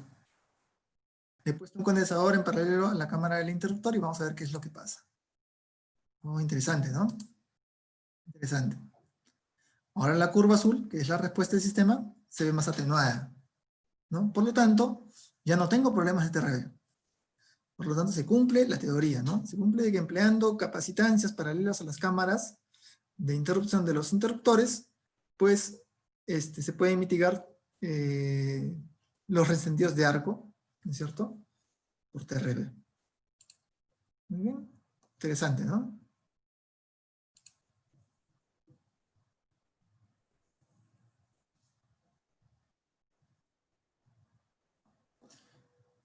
Muy bien, vamos a seguir avanzando. Luego tenemos energización de transformadores. Vamos a avanzar un poquito rápido acá, porque si no el tiempo no nos va a alcanzar. En energización de transformadores, ¿no? Cuando uno energiza un transformador, especialmente transformadores en muy alta tensión y de gran potencia, pues la corriente inrush es alta comparada con, vamos a decirlo así, ¿no? Es tan alta que te genera caídas de tensión muy fuertes que hacen que te disparen elementos de protección sacando cargas aledañas o cargas importantes aledañas al transformador. Estas cargas muy sensibles pueden ser cargas de minas, pueden dispararte relés de mínima tensión, ¿no? Y pueden sacar cargas importantes, como les mencionaba, teniendo pérdidas económicas para alguna instalación. Para mitigar el fenómeno de la corriente inrush, pues hay diversos, hay algunos elementos que se pueden emplear. Primero que el modelo, digamos, en ATP del transformador clásico hace uso de un modelo BST o BSTran. Es un modelo que te permite emplear transformadores de 2 o de 3 devanados, ¿no?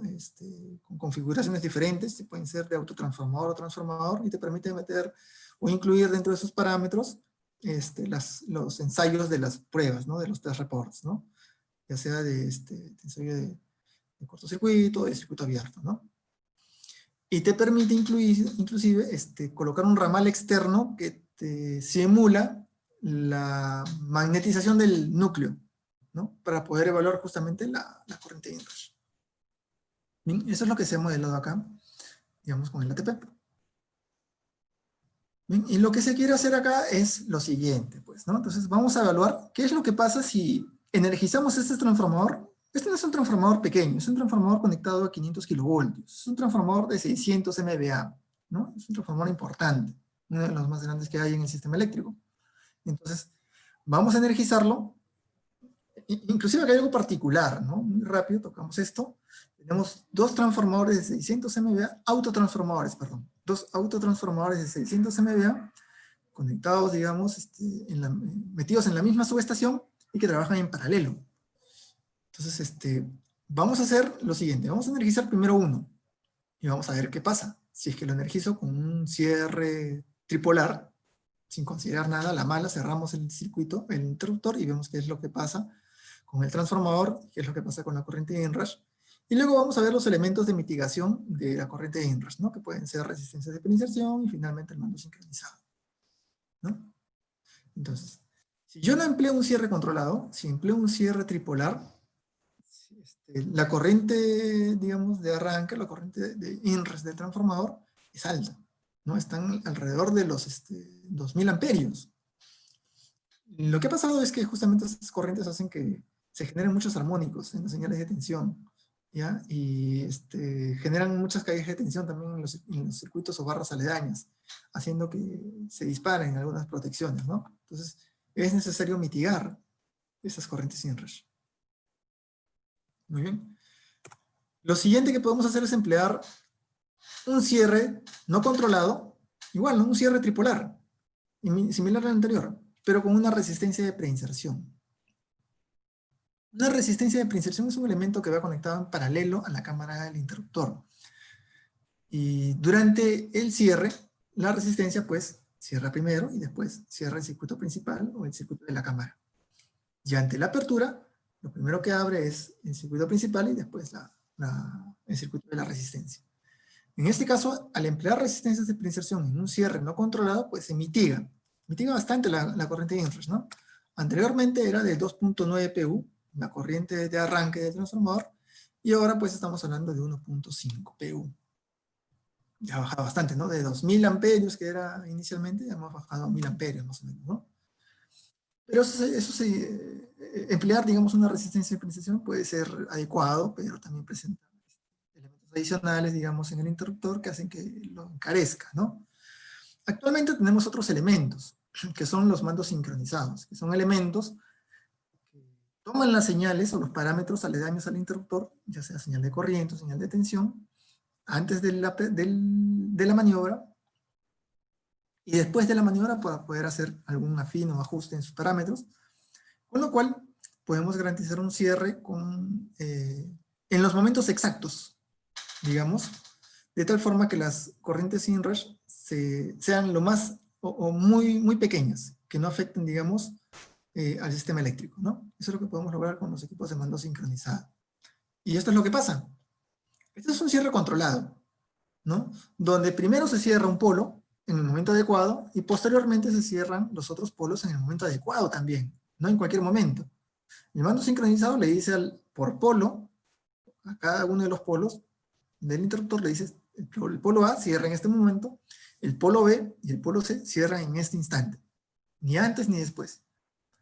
Y eso nos da como resultado, pues, tener casi nada de armónicos, digamos, en las señales de tensión, y casi nada de corriente inrush, ¿no? Una corriente parásita está acá, ¿no? No es nada, ¿no? Y eso es a lo que se quiere llegar, ¿no? Ahora, acá hay un fenómeno adicional que no está digamos, en la presentación, pero se los voy a comentar. Teniendo dos transformadores en la subestación, al energizar uno, pues no pasa nada, energizas uno y el otro está desconectado. El problema viene cuando energizas el segundo estando el primero energizado. Y ahí se presenta el fenómeno de simpatía si es que los cierres no son controlados, ¿no? Acá con mayor razón, emplear mando sincronizado es lo más adecuado para eliminar también ese fenómeno de simpatía en transformadores. En condensadores. Pues en condensadores es lo mismo, ¿no? Al condensador, al energizarlo, pues se generan corrientes inrush de condensadores y se generan sobretensiones, ¿no? Estas altas corrientes pues, generan desgaste en las boquillas de los interruptores y hay necesidad de un mayor mantenimiento, ¿no? Por eso también es importante controlar el cierre en los circuitos de condensadores. Se evalúa si es que se necesita controlar. Y para esto también el ATP nos ayuda muchísimo, ¿no? Tenemos un circuito de condensadores asociado a un SBC, ¿no? Entonces vamos a ver una simulación muy sencilla de cómo se comportan las señales de tensión y corriente cuando energizo esos filtros, esos filtros del SBC, que son básicamente condensadores, ¿no?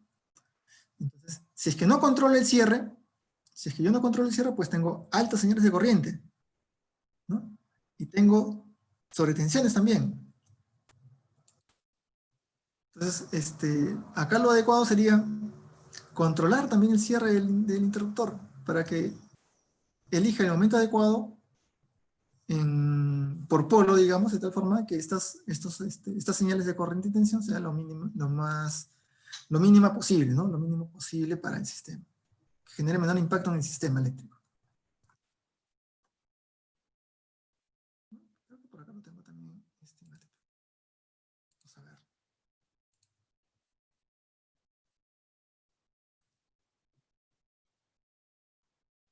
Acá está. El cierre tripolar está acá, sin tener control del cierre, ¿no? Vamos a ver el cierre con mando controlado.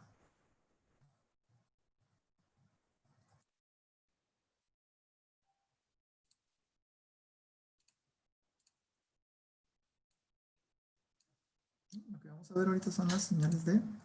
Nos interesa ver...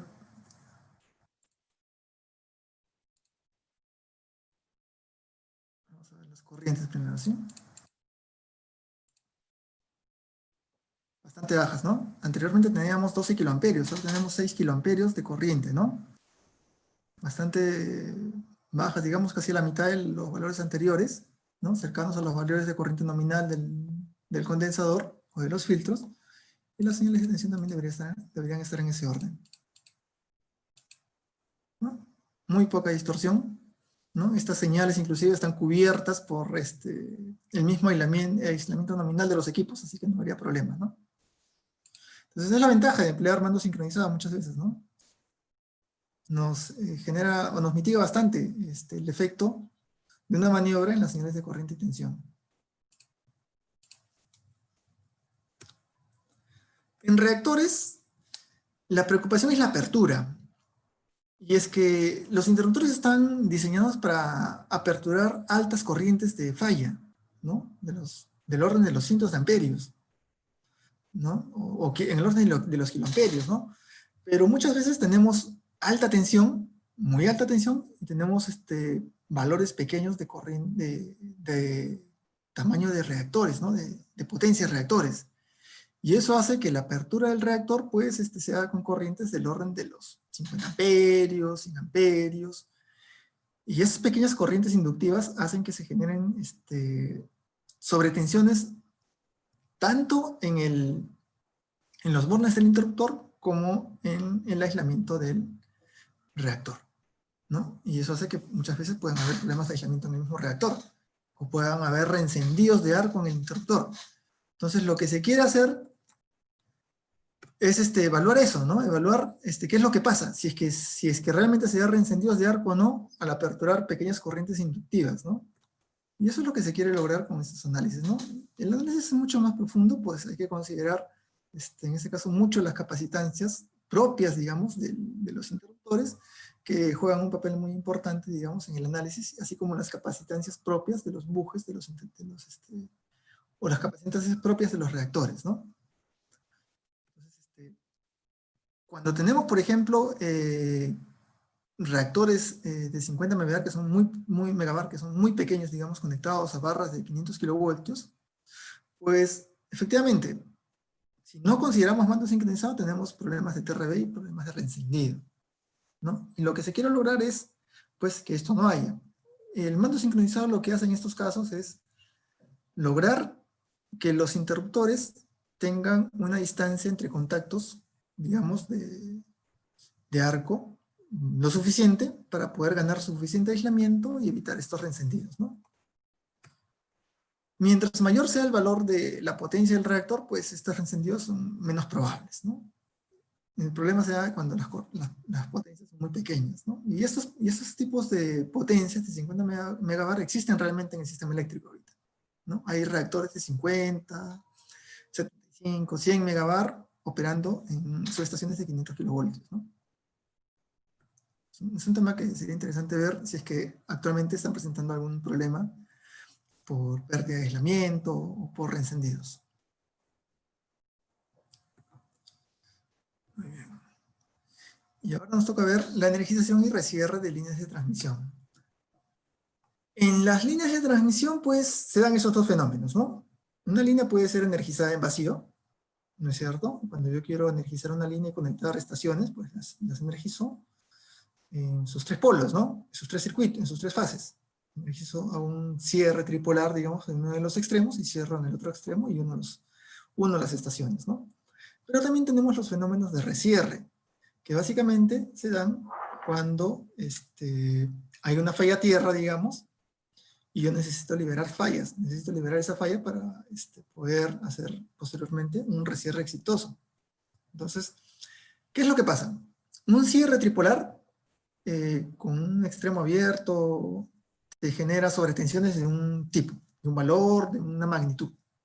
Y un recierre también te genera sobretensiones que pueden ser muchas veces de magnitudes superiores a las conexiones o a los cierres tripolares.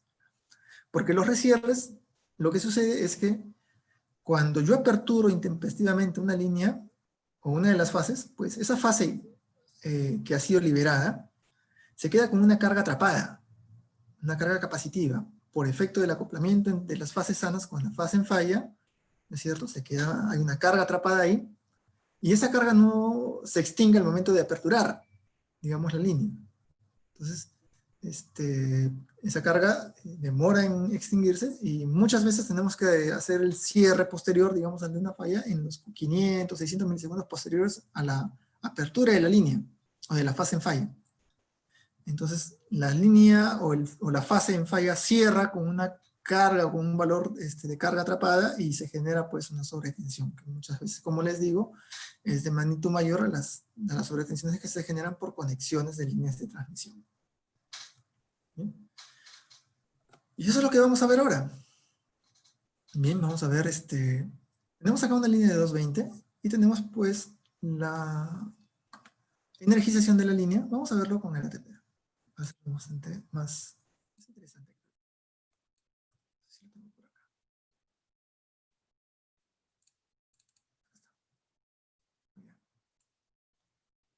Muy bien, lo que voy a hacer acá es evaluar, pues, vamos a energizar esta línea de acá, ¿no?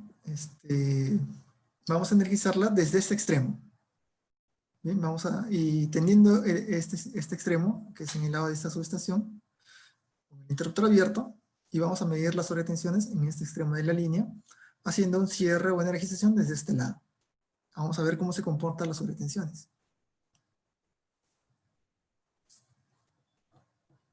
Vamos a graficarlas.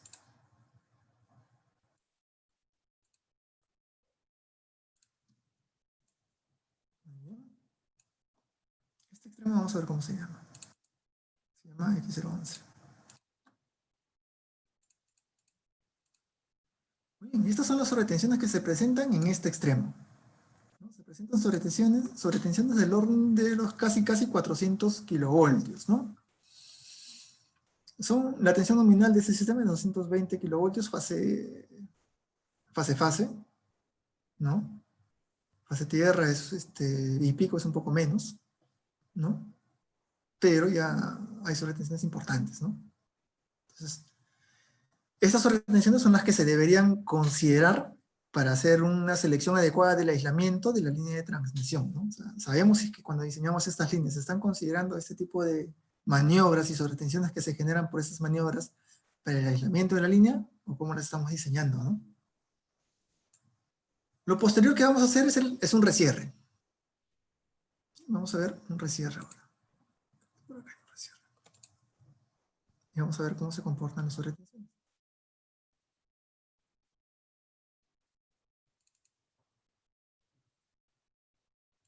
tengo resierres. Si tiene una falla a tierra, digamos, y hay un resierre acá. Vamos a ver cómo se comporta.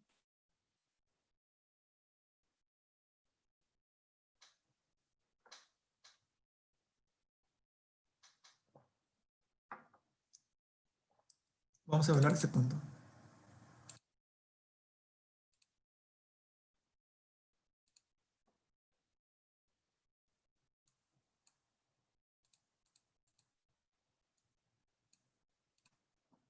Interesante, ¿no?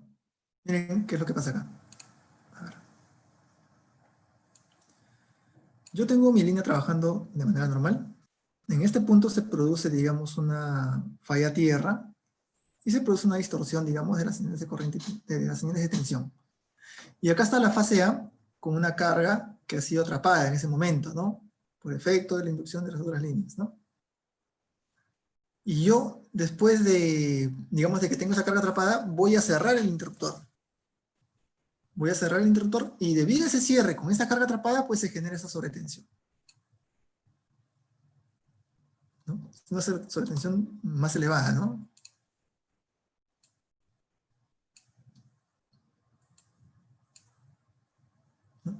Entonces, esta sobretensión, pues, es la que también se debe considerar, digamos, dentro del análisis de aislamiento de la línea, ¿no? Evaluar esta sobretensión y ver si es que mi línea está preparada para este tipo de maniobras, digamos, o si es que necesito incrementar el aislamiento de las cadenas, distancias, etcétera, ¿no?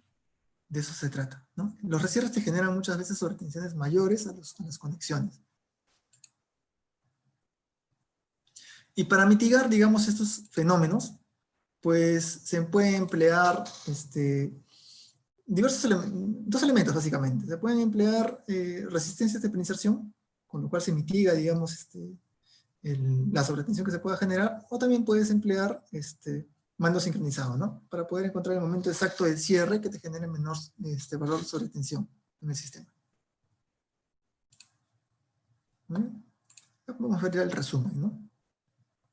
Esa es una conexión que te genera, digamos, este valor de sobretensión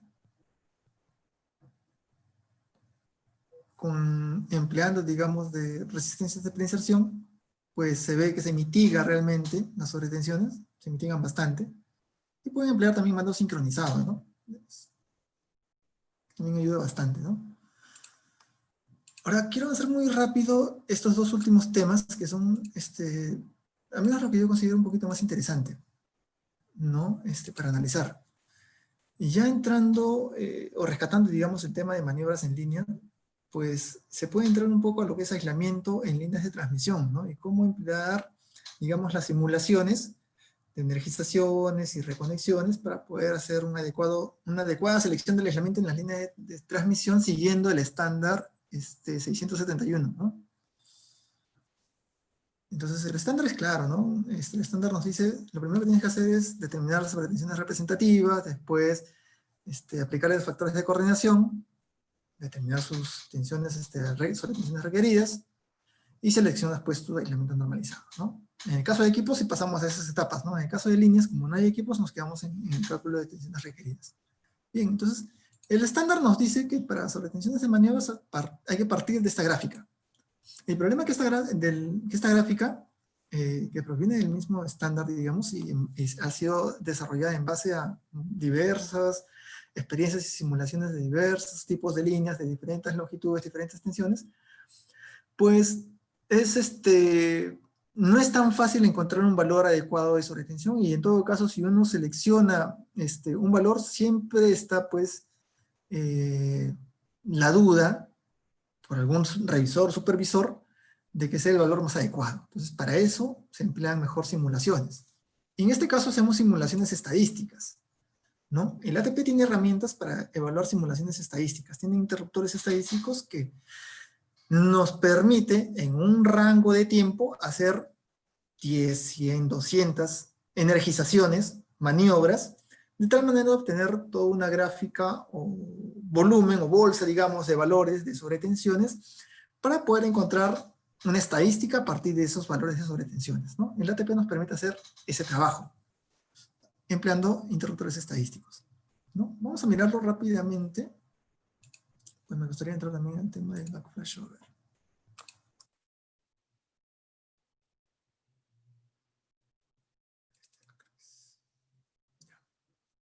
Bien. Estos son los interruptores estadísticos del ATP. Entonces, con estos interruptores lo que vamos a hacer es, vamos a realizar un cierre monofásico, un recierre monofásico en una de las fases y vamos a medir las tensiones fase y fase tierra en el otro extremo. Y vamos a ver qué pasa. La idea es mostrarle qué es lo que puede hacer el ATP para poder seleccionar adecuadamente el aislamiento de las líneas de transmisión. Estamos corriendo el programa. En este caso se emplean simulaciones estadísticas, como les decía, y las simulaciones estadísticas tienen un setting, ¿no? El setting está acá. Vamos acá, a switches.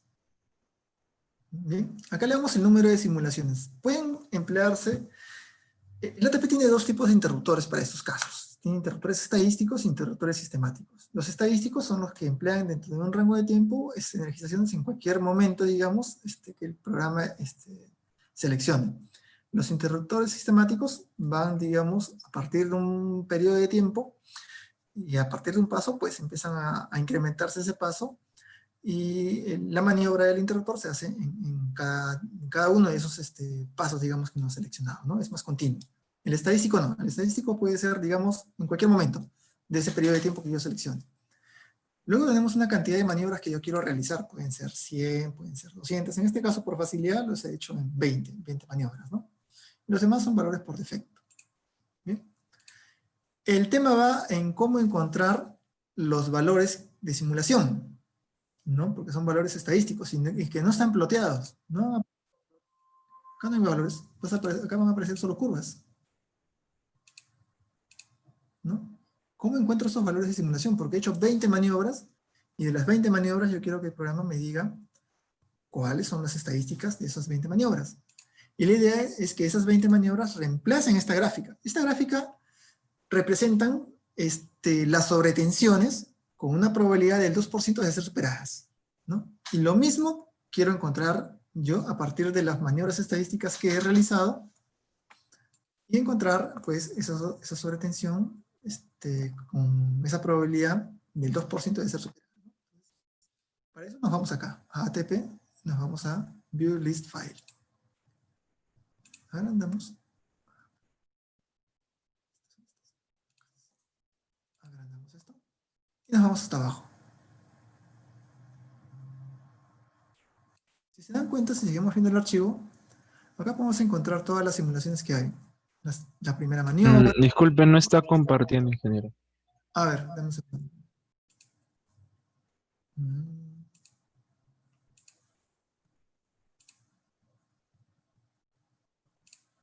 Ya.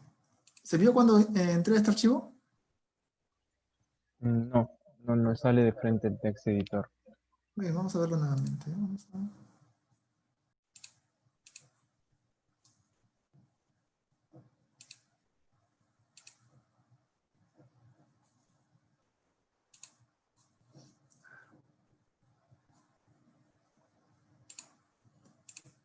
Muy bien, vamos a ver. Ya, ahí estoy compartiendo nuevamente, ¿no? Entonces, les decía que las simulaciones, la idea es encontrar pues la estadística resultado de estas simulaciones. Pueden ver el ATP allí, ¿no? Sí, sí se ve el ATP. La idea es entrar acá, a ATP, a esta librería, y buscar esta opción, View List File.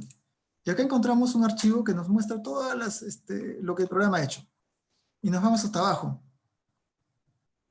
Vamos hasta abajo, hasta abajo. Y acá encontramos, inclusive, si revisamos el archivo, puedes encontrar las maniobras que se han hecho, ¿no? La primera maniobra, la segunda maniobra, y los resultados de cada maniobra, inclusive, ¿no? Nosotros hemos hecho 20 maniobras, así que deberían haber solo 20 maniobras o 20 energizaciones, ¿no? Si ponemos acá 200, aparecen las 200 allí. Y lo que tenemos inicialmente, pues, es la fase A. Estamos viendo tensiones o sobretensiones fase tierra y fase-fase. Lo primero que nos va a mostrar son las sobretensiones fase tierra. De la fase A, de las 20 maniobras. Acá están los valores estadísticos de esas 20 maniobras que se han hecho para la fase A, los resultados en la fase B y los resultados en la fase C. Y finalmente nos brinda un resumen. Agarra 3 fases y las mete, digamos, en una sola bolsa y nos brinda el siguiente resumen de las sobretensiones fase tierra. Y acá está, tenemos una media y tenemos una desviación estándar. Entonces esto se compara o se comporta como una campana de Gauss. Con la campana de Gauss, pues a partir de la media y de la desviación estándar, yo puedo calcular la sobretensión cuyo valor no excede el 2%, ¿no es cierto?, de los valores de sobretensión, ¿no? Entonces ya se puede, digamos, obviar esta gráfica y de frente poder determinar mediante simulaciones estadísticas el valor de este valor de V2, que justamente es lo que les decía, ¿no? La sobretensión con la probabilidad de superar un 2%, ¿no? Bien, y justamente es este valor el que nos permite poder desarrollar, pues, todos los demás pasos que nos brinda el procedimiento de la norma 671, ¿no? Y poder determinar el aislamiento más adecuado para las líneas de transmisión. ¿Sí? Ahora, como, digamos, corolario, digamos, puedo comentarles lo siguiente. Haciendo evaluación de maniobras o aislamiento para maniobras en líneas de transmisión, uno puede emplear, digamos, diversos elementos para controlar las maniobras y poder reducir estas sobretensiones y poder tener un mejor aislamiento en las líneas de transmisión, ¿no? Puede emplear para rayos a mitad de las líneas, puede emplear mando sincronizado, puede emplear resistencias de preinserción, diversos elementos de tal forma que el aislamiento pueda reducirse o pueda optimizarse, ¿no es cierto?, obteniendo un beneficio económico para su proyecto. Esto se hace, digamos, en un diseño más desarrollado. Y finalmente quiero hablarles del back flashover, ¿no? Creo que con ajustes vamos a llegar. El back flashover es lo siguiente. Descargas atmosféricas en zonas con niveles isoceraúnicos altos, pues siempre van a haber. Y si es que tenemos una línea por allí, van a caer siempre en la línea. Estos impactos de rayo pueden caer tanto en 3 lugares. Pueden caer en el cable de guarda, pueden caer en la fase, o pueden caer en el terreno aledaño a la torre, o a la línea. Bien. Usualmente, en líneas de transmisión de alta tensión, 220 kilovoltios, 138 kilovoltios, ¿no? Cuando la descarga atmosférica cae, digamos, cercana a la estructura, no pasa nada. Las tensiones inducidas son muy pequeñas para hacer un flameo en las cadenas de aisladores. Estas líneas también se diseñan para que cuando la descarga atmosférica caiga en la fase, la sobretensión que se genera no supere el aislamiento de la cadena. De tal manera de que la selección del aislamiento de la cadena y el apantallamiento se selecciona para que las descargas que puedan caer, digamos, en las fases generen ondas de tensiones muy pequeñas, mínimas. El problema viene cuando la descarga atmosférica cae en el cable de guarda. En el cable de guarda pueden caer ondas de rayo de diferentes valores de amplitud. Pueden caer ondas de rayo de 10 kiloamperios, 20 kiloamperios, 30, 40, 100, 200 kiloamperios. Mientras más alta sea la amplitud de la corriente de rayo, más probabilidad hay de que se produzca un flameo en la cadena y por lo tanto se produzca el back flashover. ¿Qué es el back flashover? Es el flameo o la ruptura del aislamiento alrededor de la cadena producida por una descarga atmosférica de un valor suficientemente alto de tal forma de que la sobretensión que se genera entre la estructura debido a la descarga atmosférica y la fase rompe el aislamiento de la cadena. Se rompe el aislamiento de la cadena y se genera un contorneo alrededor de la cadena. Entonces se rompe el aislamiento y ese contorneo produce trae como consecuencia o produce una siguiente falla tierra, una falla tierra. Bien, entonces la idea de esta simulación es poder determinar pues cuál es la corriente de rayo mínima que te produce back flashover y qué se puede hacer para mitigar. Bien, y eso es lo que hemos hecho acá. Acá hemos modelado pues unas estructuras doble terna de una línea de transmisión en 138 kilovoltios, si no me equivoco. Bien, y hemos modelado pues una corriente de rayo. Las estructuras o la torre se modela como impedancias y las cadenas se pueden modelar como elementos de seccionadores controlados por tensión. Bien, entonces hemos determinado que con 40 kiloamperios se produce back flashover. Y eso es lo que vamos a ver en una simulación. Bien, este es el resultado de la simulación. Lo vamos a ver también luego en el ETP muy rápido. Con 40 kA pues se produce back flashover. Medimos las tensiones alrededor de las cadenas y podemos visualizar que en las fases B de ambas ternas la tensión se va a cero. Y cuando la tensión se va a cero, eso quiere decir que hay circulación de corriente a través de la cadena y por lo tanto hay back flashover. Bien. Para mitigar el back flashover se pueden emplear pararrayos. Y justamente en la simulación vamos a ver que colocando pararrayos en esas dos fases, en estas dos, que tienen problemas de back flashover o de flameo, colocando pararrayos, pues las sobretensiones en la cadena nunca se va a cero, ¿no? Mantienen un valor que es igual al valor o a la tensión residual del pararrayos, y pues no se produce este fenómeno de back flashover y no hay posterior falla tierra ni recierre monofásico que pueda haber o interrupción posible de la línea, ¿no? Eso es lo que se ha modelado en este caso. Vamos a verlo rapidito.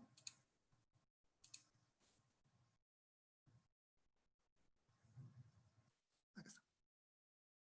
Muy bien. Acá tenemos el modelo. Y esto es lo que les mostraba. Tenemos el valor de la corriente de rayo.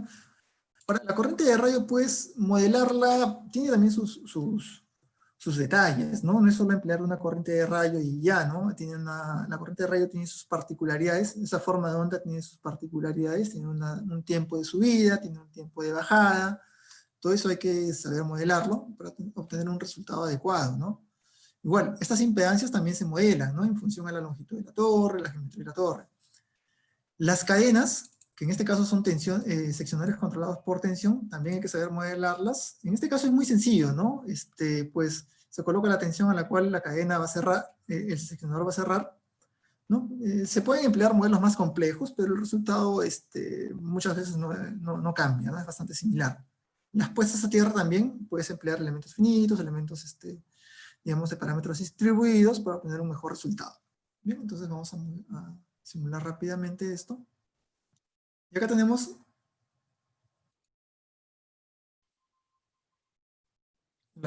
vamos a medir las tensiones en las cadenas. Vamos a medir en una sola de las fases. Y es lo que les mostraba, ¿no? Justamente la fase B es en donde se produce una ruptura del aislamiento de la cadena. Pues la tensión se está yendo en un punto a cero. Se rompe el aislamiento de la cadena y se va a cero la tensión y empieza a circular corriente alrededor de la cadena, ¿no? Y vamos a ver cómo la mitigamos. Le ponemos acá un pararrayos, pues. Este pararrayos es un pararrayos seleccionado para ese tipo de tensión.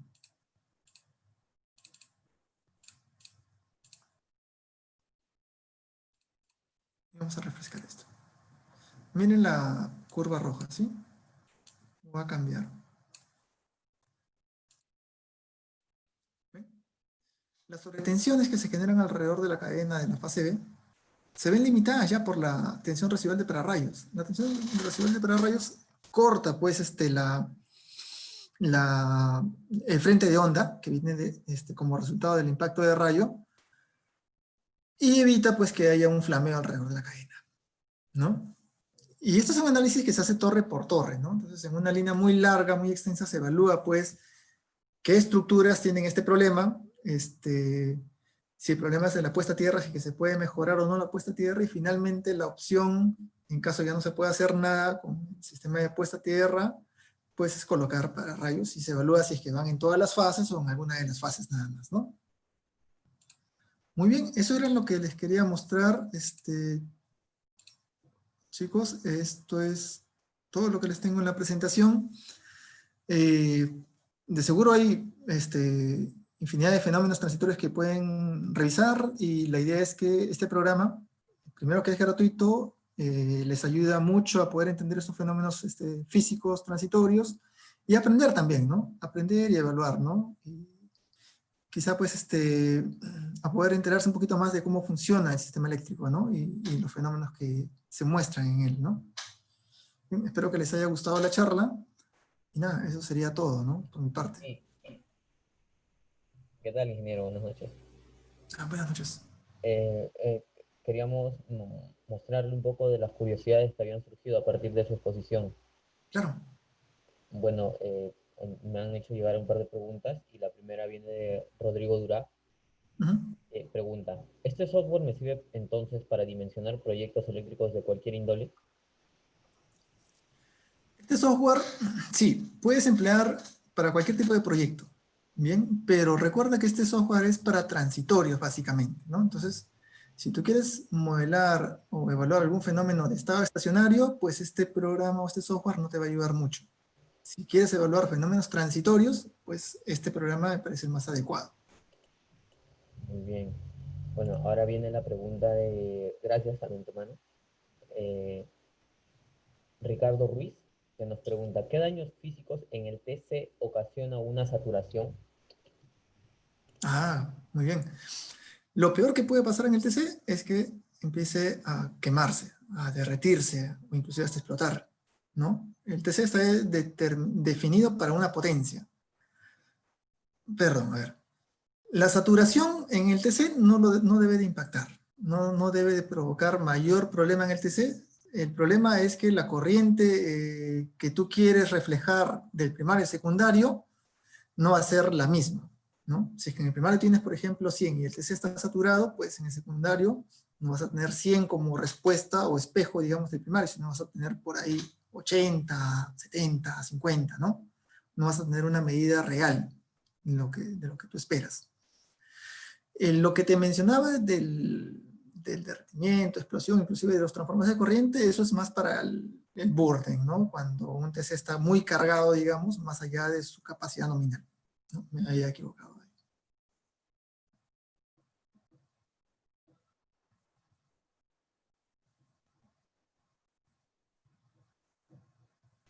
Sí, muchas gracias por sus respuestas. Son un par de las curiosidades que nos han surgido y comprendemos también que por el tiempo estamos un Sí, poco ajustados.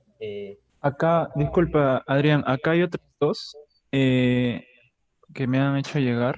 Una es de parte de Dieter Calderón. Este software, ¿qué tipo de estudios eléctricos me ayuda a realizar en generadores, subestaciones y líneas de transmisión? ¿Y qué diferencias encuentro con el PLC-CAT?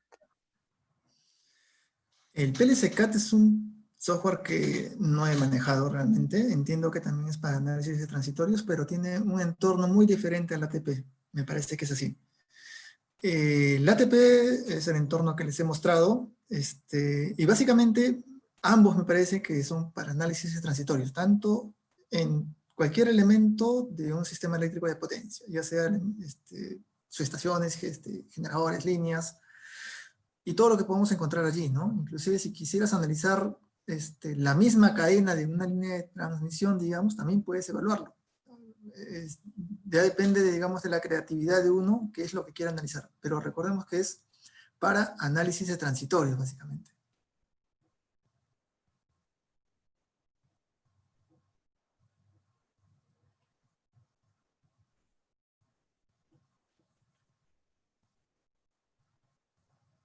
Bueno, ahora sí me aseguran que, disculpe, ya no hay más preguntas. Y bueno, agradecerle por su presentación de hoy día y por haber satisfecho las inquietudes que nos han surgido. Y bueno, esperamos que ha sido también para el público muy fructífera, así como para usted. Pues esperemos que sea, Sí, haya sido de su agrado también. claro que sí. Ahora vamos a solicitar una foto en grupo para poder tener un recuerdo. Listo. Sí, agradecería que los directivos también puedan prender su cámara para tener una foto de recuerdo. Y también que deje de compartir usted la pantalla, ingeniero, para que podamos salir todos como Claro. grupo. Ujú.